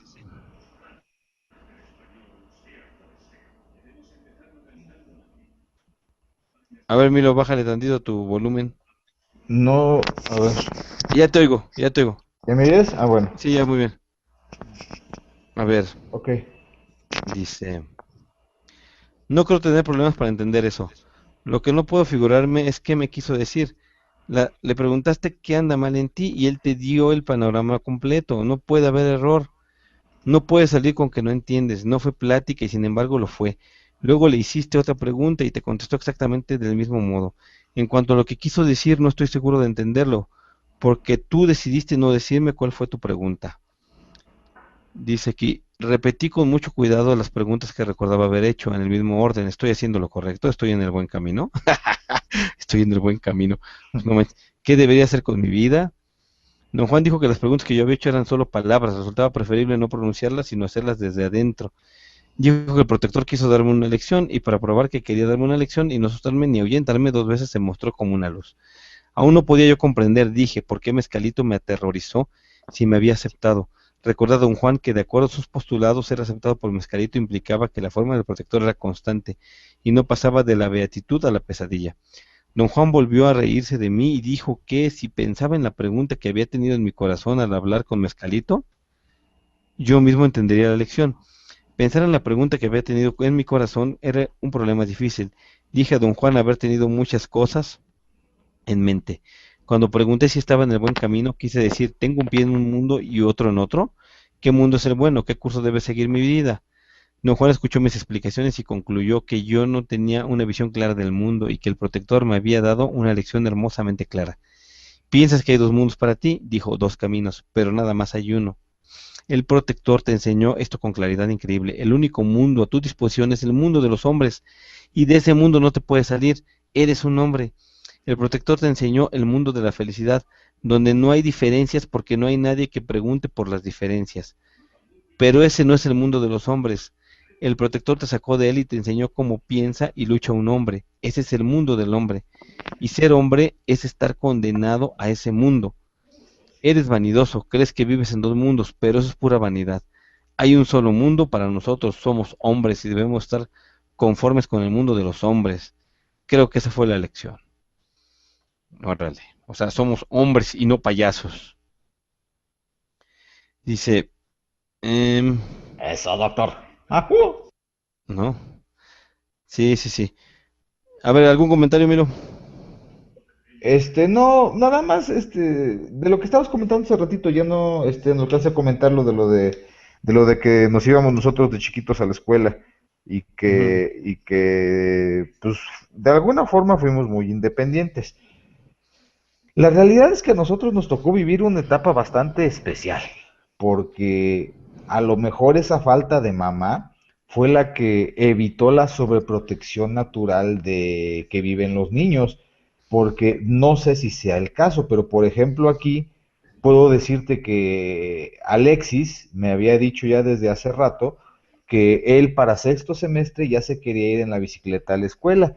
La realidad es que de aquí de la casa a donde él va a la escuela sería equivalente a irte de la casa a donde íbamos nosotros a la primaria, en Ujú. distancia. Solo que para que él se tenga que ir en la bicicleta hasta allá, sí tiene que irse por una avenida algo transitada, tiene que irse por Patria para poder llegar hasta su escuela. En cuanto él me dijo que se quería ir en la bicicleta, yo te soy sincero, ándale en la capucleta, en cuanto él me dijo que se quería ir en la nueva capucleta, lo primero que vino a mi mente es, sí, vete en la bicicleta, yo no tengo ningún inconveniente. De hecho, le dije, nada más cómprale tú el candado a la bicicleta para que llegando allá la puedas asegurar. Es lo único que te voy a pedir y que cuando te la lleves, si algo le llega a pasar de que ya no jala un cambio, que los frenos no están agarrando, la llanta, en el primer momento que tú le veas algo, me digas. ¿Por qué? Porque es necesario que la bicicleta esté en óptimas condiciones para que tú andes en la calle y porque cuando yo quiera agarrar la bicicleta no quiero sorprenderme de que le voy hecho madres, meto el freno y no agarra, ¿sí? O sea, mi primera reacción fue sí, vete, pero la de su mamá no. Su mamá fue, Sí. no, ¿cómo crees? ¿Cómo se va a ir en la bicicleta? ¿Cómo es posible? ¿Le puede pasar algo? ¿Que fue y que vino? Yo creo que en ese sentido, repito, no sé si sea el caso de todos, pero sí me ha tocado ver que quienes sobreprotegen muchas veces a los hijos son las mamás. Yo los papás que he conocido, los papás con los que he convivido, somos más propensos a aventarlos a que se empiecen a volar solos. Las mamás no. Las mamás son más propensas a detenerlos y a cuidarlos. Si es cierto, obviamente, pues no le voy a decir a Alexis, vete en la bicicleta hasta el zoológico Guadalajara desde aquí, ¿verdad? Pues estaría cabrón. Que Creo que me llegado iba a el la momento, marquesa. o vete a la marquesa, o sea, que incluso llegado el momento, lánzate, no pasa nada. ¿Sí? Pero eso lo vemos nosotros, no sé si como papás o como hombres a nivel general. Las mamás, las mujeres no lo ven así. No lo ven así. Y a lo mejor mucho de esa libertad que a ti y a mí nos tocó vivir fue por falta de mi mamá. Porque no tuvimos esa figura femenina que estuvo detrás de nosotros. Y yo lo he dicho muchas veces. Fuimos unos niños consentidos y malcriados. Yo aprendí a amarrarme los zapatos a los 13 años. Porque mis zapatos me los amarraba mi mamá. Así de fácil. Así de fácil. Entonces, yo no sé si sea percepción mía, repito, esto que te acabo de comentar. Si es así, pues entonces ya es chamba de nosotros el empezar a convencer a nuestras viejas de que no les pasa nada y de que tenemos que confiar en ellos. Y también convencernos a nosotros mismos de que no les pasa nada. Ángel, inseguridad ha existido siempre. Tú acuérdate cuál era la imagen de Guadalajara unos meses antes de que tú y yo nos viviéramos a vivir aquí a Guadalajara. No acababan de asaltar o se acababan de llevar Caro Quintero a una monita de aquí de Guadalajara, hija de un político importante. Sara, No, tarararán, ¿te invitaba a acuerdas? Caro Quintero, sí, pues Sara, pues hay una No canción del Tri acababan que se de llama entrar Sara. con el sol a una camioneta, agarrarla con una ametralladora. Yo no sé tú, yo No, pues yo no recuerdo me que cuando yo acuerdo. me venía para acá, para Guadalajara, yo me acuerdo que yo venía Yo para no me acá, para acuerdo, si no, no Guadalajara. me hubiera ido. ¡Ah! Es que es a lo que voy, Ángel. Yo me acuerdo cuando yo venía para acá, para Guadalajara, la imagen que yo tenía era que Guadalajara era una ciudad de narcotraficantes donde se balaceaban en todas las esquinas. A ti y a mí, dime cuándo nos tocó ver una balacera. No, pues nunca. ¿Cuándo nos tocó ver algo así aquí en Guadalajara? Y es Nunca. fecha que a mí no me ha tocado. A mí en lo personal, que a mi hijo ya le haya tocado en alguna ocasión y que a mi hija, sí, porque sí ha llegado a existir y sí se da. Pero entonces la inseguridad ha existido siempre y los conflictos han existido siempre. La única diferencia es que hoy tenemos esta madre con la que estamos transmitiendo, con la que las cosas saben más rápidos y saben en el momento y mucha más gente la sabe. Esa es la única diferencia. Pero siempre ha existido la violencia, siempre ha existido inseguridad y siempre han existido conflictos. Siempre. Y siempre van a existir, porque afortunado o desafortunadamente son parte de la vida. Entonces, el confiar o no confiar en que nuestros hijos hagan esas cosas ya es, pues, un trabajo personal si no tenemos nosotros la confianza y un trabajo de convencimiento si quien tiene el miedo es mamá. Mi muy humilde y panzona opinión. Y ya sigue. Sí. A ver, Ernesto puso algo por ahí que dice. ¿Ernesto? Sí. A ver, tú Dice léelo. que quien quiera anular a otro, quien quiera anular a otro, solo Que tiene que evitarle. evitarle el esfuerzo, impedirle que trabaje, que proponga. que se enfrente a los problemas o posibilidades de cada día, que tenga que resolver sus dificultades. Efectivamente, acuérdate que la peor desaprobación que existe es el consentimiento, es la sobreprotección. Ujú. He dicho, síguele. Sí, sí, sí. No, sí, y también hay que, híjole, pues yo he conocido el testimonio muchas veces de chavos, así bien chavos que han caído, por ejemplo, en las drogas. Chavos bien chavos, me estoy hablando de menores de edad, o sea, que han caído en las drogas y básicamente alguno de ellos me acuerdo que era mucho pues por la sobreprotección de sus papás, precisamente. Porque siempre estaba sobreprotegido, siempre lo tenían muy limitado, lo tenían muy consentido. Él, pues sí, se sentía inclusive diferente en la escuela, lo molestaban por consentido y por eso cayó en las drogas, ¿no? Ujú, Entonces, digo, parece que no, pero se daña mucho a los niños así, ¿no? ujú. Yo recuerdo una vez que llevé a Dani, estaba chiquito Dani, pues tenía como 4 años, lo llevé al parque y ahí llegaron unos niños pues esos de barrio, ¿no? De esos que andan en la calle solos, que eran tres, eran como hermanos, ¿no? Ujú. Y pues ahí Dani se puso a jugar con ellos y de repente uno de ellos lo empujó. Y yo estaba sentado, me acuerdo que viéndolos cómo jugaban, uno de ellos agarró y llegó y pum, lo pateó. Porque ya ves que los niños así son, o sea, Ajá. pues, no, no nosotros a la vuelta de la casa donde estaba la vecindad, un día unos chavos nos sacaron unas navajas y que nos querían asaltar y que no sé qué. Pues Y haz de en cuenta el así, Calvario nos querían quitar nuestros juguetes, claro. ándale, de ese tipo de niños, pues. Pero haz de Ujú, cuenta, yo sentado nada más me quedé observando a ver qué hacía Dani, pues, o sea, de ujú, repente así se volteó, como que le tiró una patada a uno y luego ya se fue conmigo a llorar. Pero ujú. no me metía. Pues no me metí, por ejemplo, a decirles a los niños, oigan, dejen a mi hijo, nada, o sea, simplemente me quedé ahí viendo y reflexionando, pues que el niño tiene que aprender a defenderse solo, porque pues no va a tener a su papá toda la vida. ¿De Es qué me sirve a correcto. mí defenderlo? ¿De qué me sirve a mí en ese momento a lo mejor sonarme a los otros escuincles que le están pegando si no voy a estar toda la vida con él, Claro, ¿no? claro. Nada más verlo, observarlo y hacerme consciente de todo lo que le hace falta aprender. De hecho, pues los he querido meter a entrenar taekwondo como nosotros entrenamos, pero no, pues no me he dado el tiempo. Luego cuando de repente me voy a hacer con ellos ejercicio, les enseño un poquito de box, de lo que aprendí, de un poco de taekwondo, pero sí necesito meterles eso, porque yo siento que a mí, por ejemplo, algo que me dio muchísima seguridad, porque pues, digo, tú sabes tú cómo era de niño, un niño súper miedoso, tímido, no me llevaba a golpes con nadie porque no me sentía, a mí lo que me dio seguridad fue entrenar taekwondo. Sin eso, mi vida no hubiera cambiado, porque ya después de eso, yo me sentía más seguro, me sentía más tranquilo, me sentía así como que, pues que si había algún problema, ya cuando menos sabes meter las manos, hombre, Ujú. cuando menos sabes parar un golpe, cuando menos sabes echarte a correr, o cuando menos sabes hacer algo, ¿no? Que dejarte que Ujú. te peguen y que te hagan y que tú te quedes ahí como costal dejando que los demás hagan, pues no, pero el remedio no es evitar los problemas a los hijos, hay que enseñarles a superar las dificultades. Ay, güey, se la aventó buena, doctor. Ah, no, ese es creo que de Pascal, o no sé quién es esa frase. Pascal, yo nomás conozco a Fortran y a C++. Y a PHP.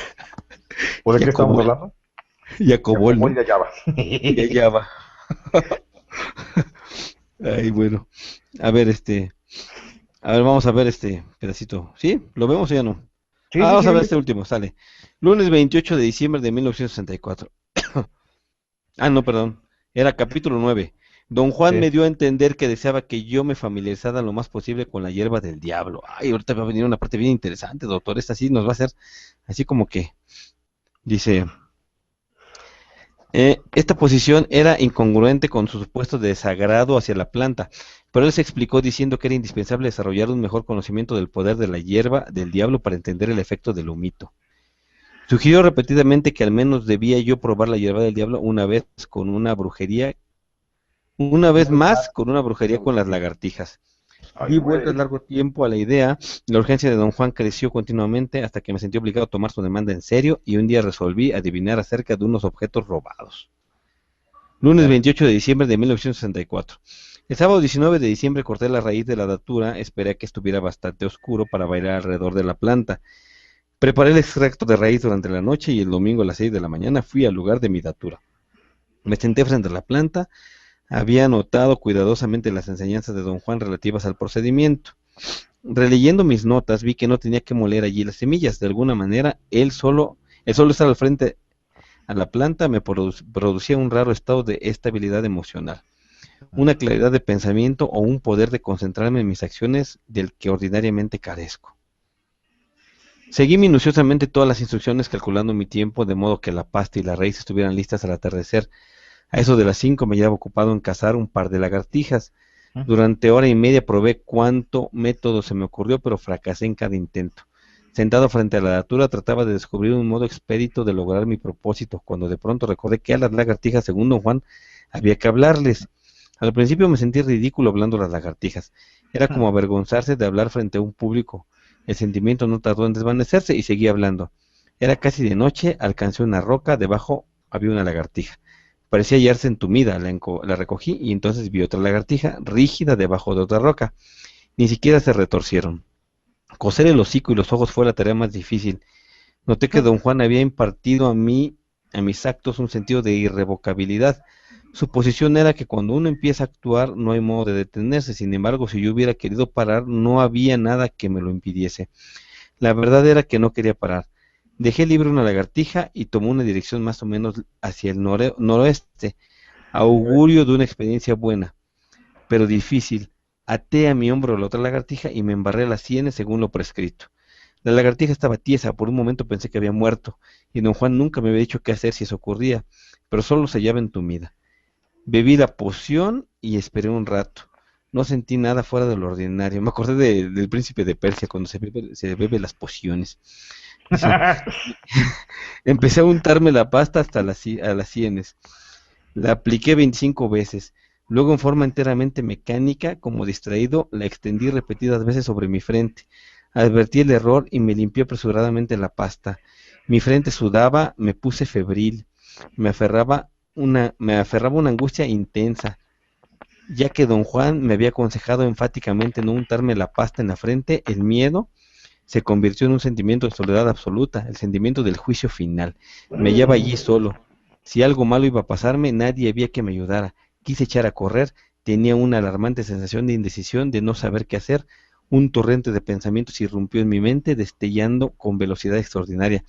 Noté que eran pensamientos más bien extraños, es decir, extraños en el sentido de que parecían acudir en forma distinta de los pensamientos comunes. Conozco la manera como pienso, mis pensamientos tienen un orden definido que me es propio, y cualquier desviación resulta perceptible. Uno de los pensamientos ajenos versaba sobre una aseveración hecha por un autor. Era, recuerdo vagamente, más como una voz o algo dicho al fondo en alguna parte.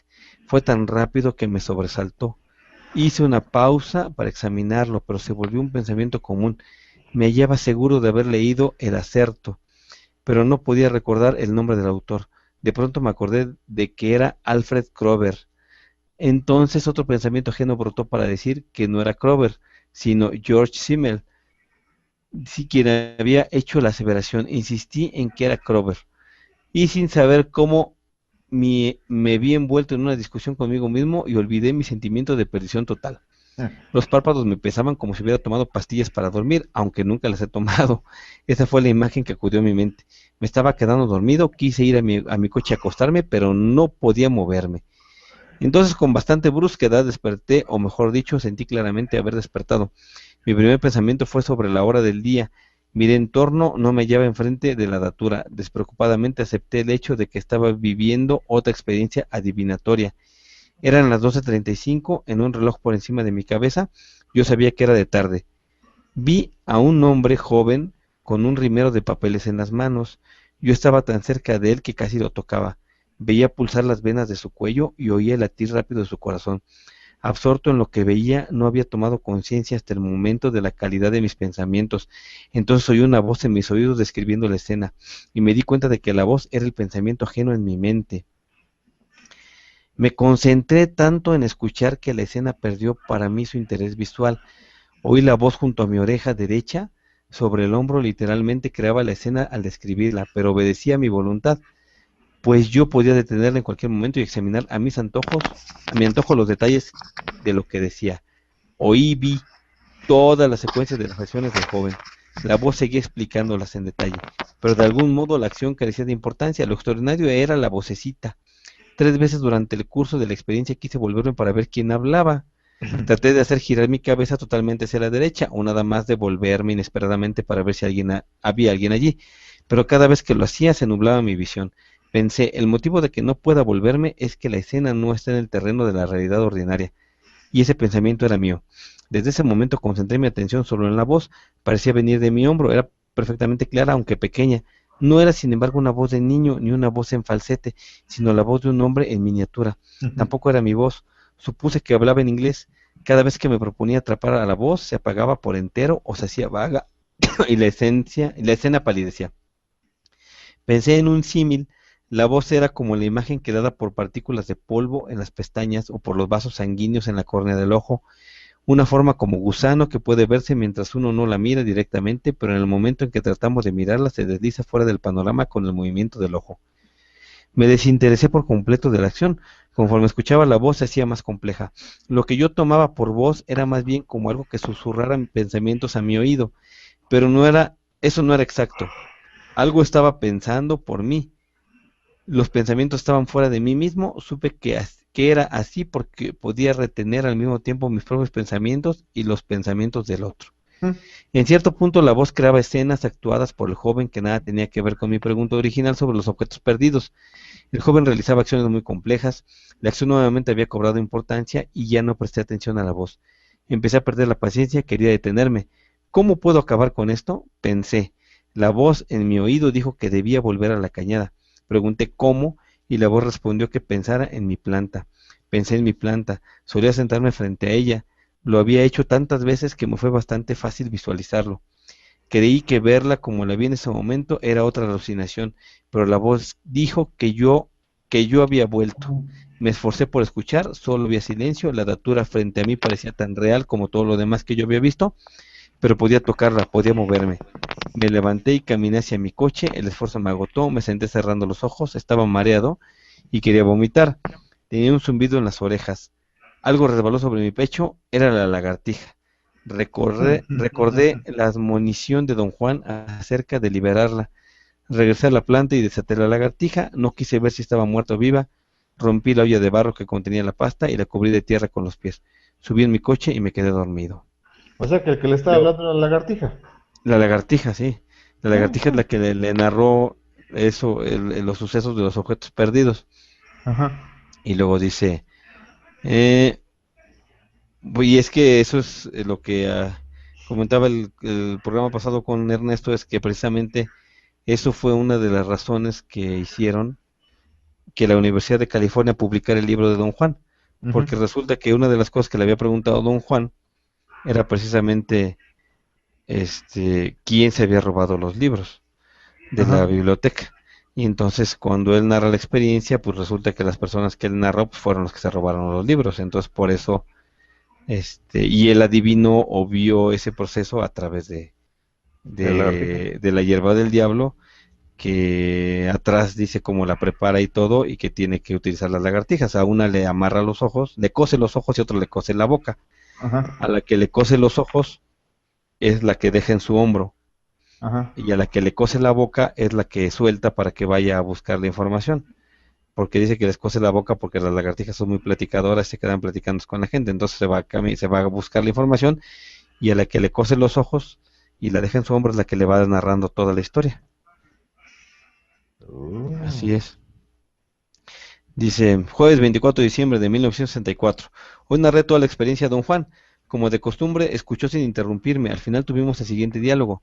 No te fue bien porque hiciste algo muy malo. Lo sé, fue un error estúpido, un accidente. Con la hierba del diablo no hay accidentes. Te dije, déjenme poner la pantalla, está. Te dije que la hierba te probaría hasta lo último. Una de dos, o eres muy fuerte o de ver a la hierba te quiere. El centro de la frente es solo para los grandes brujos que saben manejar su poder. ¿Qué pasa cuando un hombre se pasa la pasta en la frente, don Juan? A menos que un hombre sea un brujo de primera, nunca vuelve del viaje. Tómala. ¿Se ha frotado usted la pasta de la frente, don Juan? Jamás. Mi benefactor me dijo que muy pocas personas vuelven de un viaje así. Uno podría quedarse ido meses enteros y tener que ser atendido por otros. Mi benefactor decía que las lagartijas pueden llevar a un hombre al fin del mundo y enseñarle los secretos más maravillosos si así lo pide. ¿Conoce usted a alguien que haya emprendido ese viaje? Sí, mi benefactor, pero nunca me dijo cómo volvió. ¿Es tan difícil volver, don Juan? Sí, por eso lo que tú hiciste de veras me sorprende. No sabías el camino y debemos seguir ciertos pasos, porque es en los pasos donde el hombre haya fuerza. Sin ellos no somos nada. Permanecimos horas en silencio, él parecía sumergido en una meditación muy profunda. Sábado 26 de diciembre del 64. Don Juan me preguntó si había buscado las lagartijas, le dije que sí, pero que no pude hallarlas. Le pregunté qué habría pasado si una de las lagartijas hubiera muerto mientras yo la sostenía. Dijo, dijo, Dijo dijo que la que la muerte... muerte de una lagartija era un suceso Ay, no manches. Es que ahorita dije, le pregunté qué habría pasado si una de las lagartijas hubiera muerto y en eso algunos vecinos gritaron, ¡ah! Así que ahí, güey, hasta brinqué. Y se hubiera muerto mientras yo la sostenía. Dijo que la muerte de una lagartija era un suceso infortunado. Si la lagartija del hocico cocido hubiera muerto en cualquier momento, no habría tenido objeto por seguir con la brujería. La muerte de esa lagartija también significaría que las lagartijas en general habían retirado su amistad, y yo tendría que abandonar el aprendizaje de los secretos de la hierba del diablo durante un buen tiempo. ¿Cuánto tiempo, don Juan? Pregunté. 2 años o más. ¿Qué habría pasado si muere la otra lagartija? Si muere la segunda lagartija, estás en verdadero peligro. Te quedas solo, sin guía. Si muere antes de que empieces la brujería, puedes suspenderla, pero entonces también tienes que dejar para siempre la hierba del diablo. Si la lagartija muere en tu hombro, ya empezada la brujería, tendrías que seguir adelante y eso es de veras la locura. ¿Por qué es la locura? Porque en tales condiciones nada tiene sentido, estás solo sin guía viendo cosas aterradoras sin sentido. ¿Qué quiere usted decir con cosas sin sentido? Cosas que vemos por nosotros mismos, cosas Ajá. que vemos cuando no tenemos rumbo. Significa también que la hierba del diablo está tratando de librarse de ti, empujándote al abismo. Si conoce usted a alguien que haya experimentado eso, sí, a mí me pasó eso, sin la sabiduría de las lagartijas me volví loco. ¿Qué vio usted, don Juan? Un montón de pendejadas. ¿Qué otra cosa había podido ver si no tenían rumbo? Así es. Luego, lunes 28 de diciembre de 1964. Me dijo usted, don Juan, que la hierba del diablo prueba a los hombres. ¿A qué se refería usted? La hierba del diablo es como una mujer y como una mujer halaga a los hombres. Les pone trampas a cada vuelta. Te puso una trampa forzándote a untarte la pasta en la frente. Y tratará de nuevo y tú probablemente caerás, te lo advierto. No la tomes con pasión, la hierba del diablo es solo un camino a los secretos de un hombre de conocimiento. Hay otros caminos, pero su trampa es hacerte creer que el único camino es el suyo. Yo digo que es inútil desperdiciar la vida en un solo camino, sobre todo si ese camino no tiene corazón. Pero ¿cómo sabe usted cuando no tiene corazón un camino, don Juan? Antes de embarcarte en cualquier camino tienes que hacer la pregunta, ¿tiene corazón este camino? Si la respuesta es no, tú mismo lo sabrás y deberás entonces escoger otro camino. Pero ¿cómo sé de seguro si un camino tiene corazón o no? Cualquiera puede saber eso. El problema es que nadie hace la pregunta y cuando uno por fin se da cuenta de que ha tomado un camino sin corazón, el camino está ya a punto de matarlo. Mole. En esas circunstancias muy pocos hombres pueden pararse a considerar y muy pocos pueden aún pueden dejar el camino. ¿Cómo debo proceder para hacer la pregunta apropiada, don Juan? Pregunta nada más. Lo que quiero decir es si hay un método indicado para que yo no me mienta a mí mismo y crea que la respuesta es sí cuando en realidad es no. ¿Por qué habrías de mentir? Tal vez porque en el momento el camino es agradable y me gusta. Estas son tonterías. Un camino sin corazón nunca es disfrutable.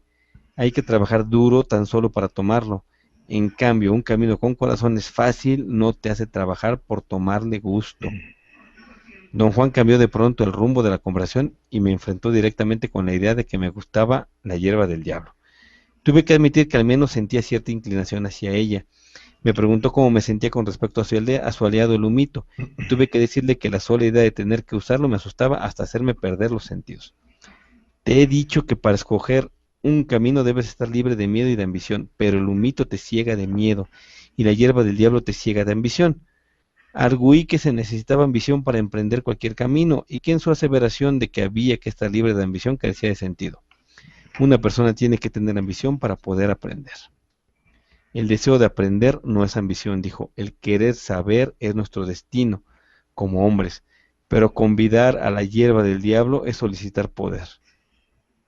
Y eso es ambición, porque no lo estás haciendo para saber. No dejes que la hierba del diablo te ciegue, ya te tiene enganchado. invita a los hombres y les da una sensación de poder, los hace sentirse capaces de hacer cosas que ningún hombre común puede, cosas que ningún hombre común puede, me imagino, porque está ahí cortado. Sí. Pero esa es una trampa. Y luego el camino sin corazón se vuelve contra los hombres y los destruye. No se necesita gran cosa para morir, y buscar la muerte es no buscar nada. Listo, doctor, pues ahí le vamos a dejar. El camino sin Ya. corazón se vuelve contra los hombres y los destruye. Me gustó esa Ajá. frase. Sí, sí, sí. Digo, aquí yo Ándale, creo que poquito, hijo. es muy literal lo que cuenta este Carlos, ¿no? O sea, literal me refiero a que son hechos que así ocurrieron. Sin embargo, también se pueden tomar así como analogías, ¿no? O sea, Ajá. como, entonces en ese caso, este, por ejemplo, como analogías, yo me pregunto, eh, en este caso la hierba del diablo, pero ¿qué no podía ser así como la ambición, como el poder, como lo que puede cegar a un hombre y hacerlo así como lo mismo que hace la hierba del Sí, diablo, sí, pero sí, sí, sí. ¿sí me explico? O sea, la ambición, Sí, sí, sí. ¿cómo se dice cuando alguien quiere mucho? La avaricia, ¿no? La lujuria, La codicia. ándale, así Uy. como que los siete pecados capitales, ¿no? Ajá. Podrían ser así como la hierba del diablo. Pues yo creo que sí. Yo creo que sí, porque digo, yo, o sea, viéndolo desde este punto de vista, la avaricia sin corazón, el camino de la avaricia sin corazón sí te lleva a la perdición total. Pero a lo mejor la palabra avaricia o el camino de la avaricia con conciencia, con sentimientos, con corazón, a lo mejor se convierte en ideales y en metas para poder alcanzar. Ujú, Sí puede ser, sí puede ser. Yo soy un convencido de que no existen sentimientos negativos ni actitudes, bueno, más bien que no existen sentimientos negativos, existen actitudes ni siquiera negativas, existen actitudes equivocadas con las que nosotros tomamos esos sentimientos. Un ujú, sentimiento de tristeza puede ser muy sano y es muy gratificante cuando te das la oportunidad de vivirlo y de experimentar lo que es eso, además es muy liberador. ujú, Pero también un sentimiento de tristeza, cuando no sabes cómo tomarlo, cuando la actitud con la que lo tomas es la inadecuada, pues se puede convertir en sufrimiento. ujú, Entonces, pues yo creo que sí tiene que ver, o sea, vamos, este símil que estás haciendo sí me parece completamente lógico. ujú. Sí, sí, claro que sí. ¿Tú cómo ves, Ernesto? Ahí estás, Ernesto. Sí, buenas noches. Hola, ¿cómo estás? Ya te oí. Ándale. Bien, bien. Yo te quise entender que la avaricia de la posición de poder, ¿no? Cuando a uno le dan un puesto, un trabajo, una jerarquía y se vuelve ambicioso, ¿no? Igual que lo hace perder la hierba al diablo. Eso te quise entender. Ujú, sí, sí, exactamente. Eso. ¿Recuerdas que el mismo Juan decía de la época de la conquista, ¿no? Que había sido terrible para algunos y había sido magnífica para otros. Ajá. Susurré mucho.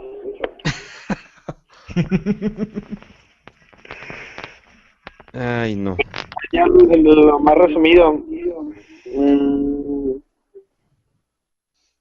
algo súper interesante, ¿no? Dice, no se necesita gran cosa para morir.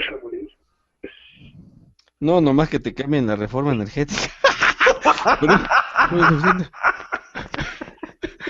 Con eso te mueres de coraje, chi. Sigues con todos, doctor. Ay, chingado. Oh, pues es que la hierba del diablo me recordó eso, hombre. Despepite, doctor, despepite. Sí, ¿Qué guaguas, más? no me había acordado hasta ahorita, pero bueno, a ver, ya no me voy a despepitar. ¿Qué más, Ernesto? Cualquier cosa, cualquiera puede saber eso. El problema es que nadie hace la pregunta. Y cuando uno por fin se da cuenta de que ha tomado un camino sin corazón, el camino está ya a punto de matarlo. En esas circunstancias, muy pocos hombres pueden pararse a considerar y muy pocos aún pueden dejar el camino. Sí, sí, igual, hay Buenas. reformas sin corazón, cabrón.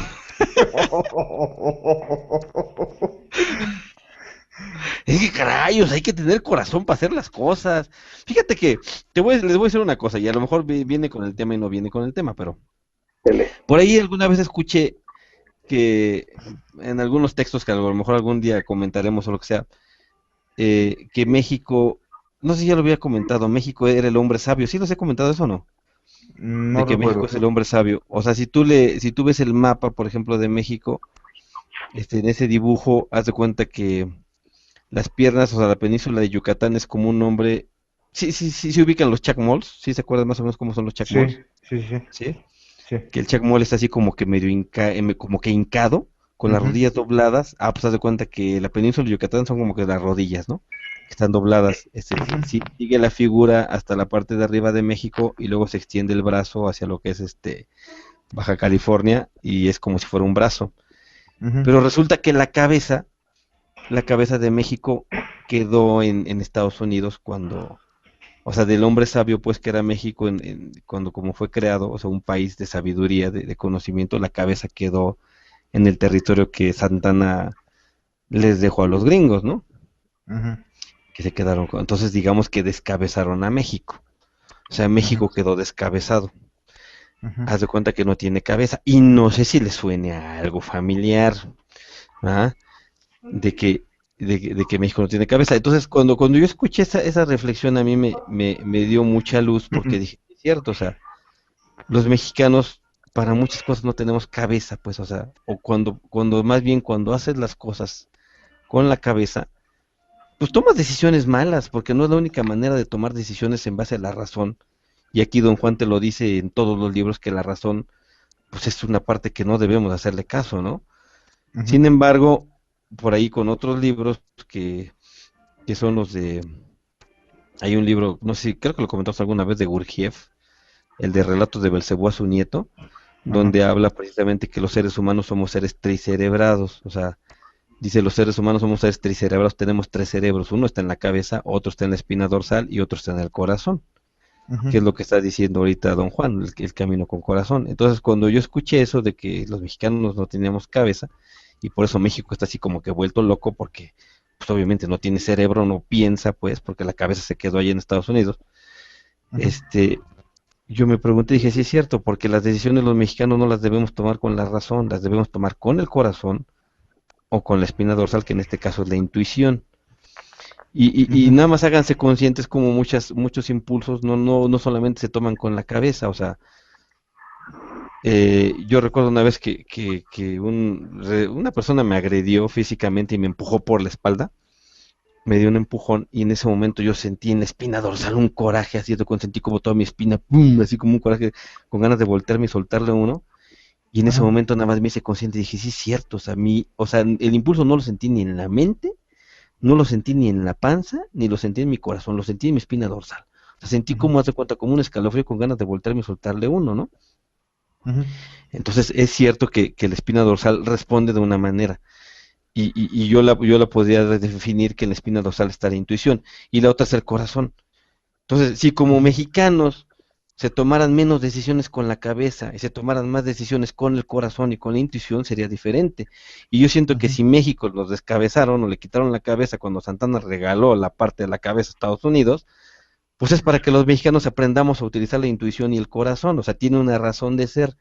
O sea, Ujú. debemos de decidir más con el corazón y más con la intuición que con la cabeza, porque si decides con la cabeza la vas a cagar, Ujú.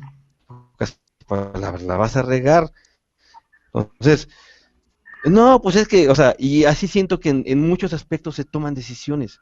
¿Sí me explico? O sea, yo lo vi, por ejemplo, hoy en un lugar donde estuve, que estábamos a cuenta en el festival de Navidad, pues, y una señora de repente se para tomarle fotos a su niño, y ya sabes que todos los de atrás, siéntese, y no sé qué, y le empiezan a gritar, o sea, Ujú. agresión. Yo digo, bueno, ¿por qué los mexicanos no nos podemos tratar como hermanos, chinga? O sea, no le puedes tener tantita consideración a la señora que le está tomando una foto a su hijo, no la agredas. O sea, ¿por qué todos en determinado momento tenemos que actuar con prepotencia contra otros y decirle, a ver, señora, cuide a su hijo, que no se fija? O sea, ¿por qué no actuamos con corazón? O sea, ¿por qué luego nos dejamos llevar por la razón y decir, ay, es que no piensa? Pues que pues, tú tampoco piensas. O sea, ninguno pensamos porque mientras pensemos con el cerebro no vamos a pensar. Tenemos que ejercitar más el corazón y más la intuición y dejar de tomar decisiones con la razón. ¿Me entendieron, Sí, senadores? sí, sí. ¿Sí? Ya. No me No sé, regañe. no sé si me explico. Completamente, doctor. No tenga miedo, doctor. No, Yo me no, hago no tengo responsable. miedo, no tengo miedo. Yo, oye, yo me hago responsable de mis palabras y si no al rato borro el programa y ya se acabó. O sea, al rato lo borro y ya, chinga. Carajo. Oye, no, no tengo miedo, pero ¿qué le hago al judicial que está junto a mí, güey?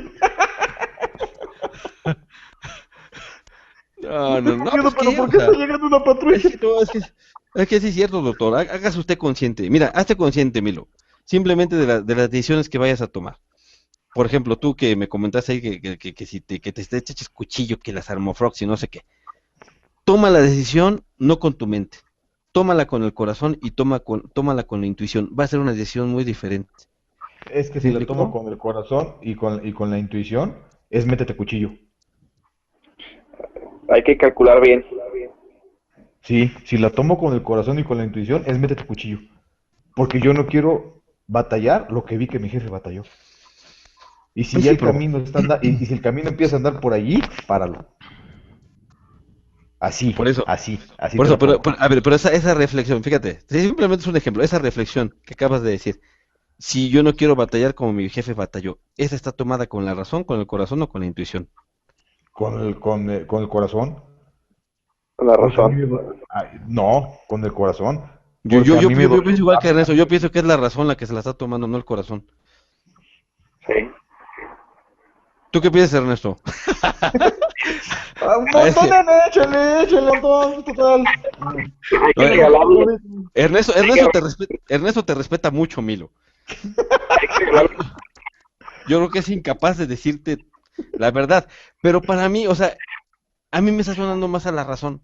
O sea, no, o sea, Sí. el corazón, el cuerpo, para mí el cuerpo, híjole, o sea, en la metafísica y en todos lados dice la sangre y todo lo que, Tiene cualquier cirugía al cuerpo es maltrato, pues. Corazón, razón. sí, La, carnal, la- lo que pasa es que está razonando lo que le pasó a su papá para él. Pero sí, no pues sí, es. sí, No, a no lo es. mejor sí Ernesto, a lo mejor sí Ernesto, a lo mejor sí Ángel, pero es que también quiero aprovechar la operación para ponerme chichis ricas y nalgas acá, ponerme bien bueno, ya ves puterías que le salen a uno, pues, y no me dejan aprovechar, eso sí es del corazón, cabrón, eso sí es del corazón, no me digas que no. Chinga. Bueno, bueno. Ay, bueno. Hijo, yo no. Bueno, pues ya nos vamos, mundo. Esto fue el cono. Hoy cambiamos el giro. No lo podía evitar. Ustedes disculpen.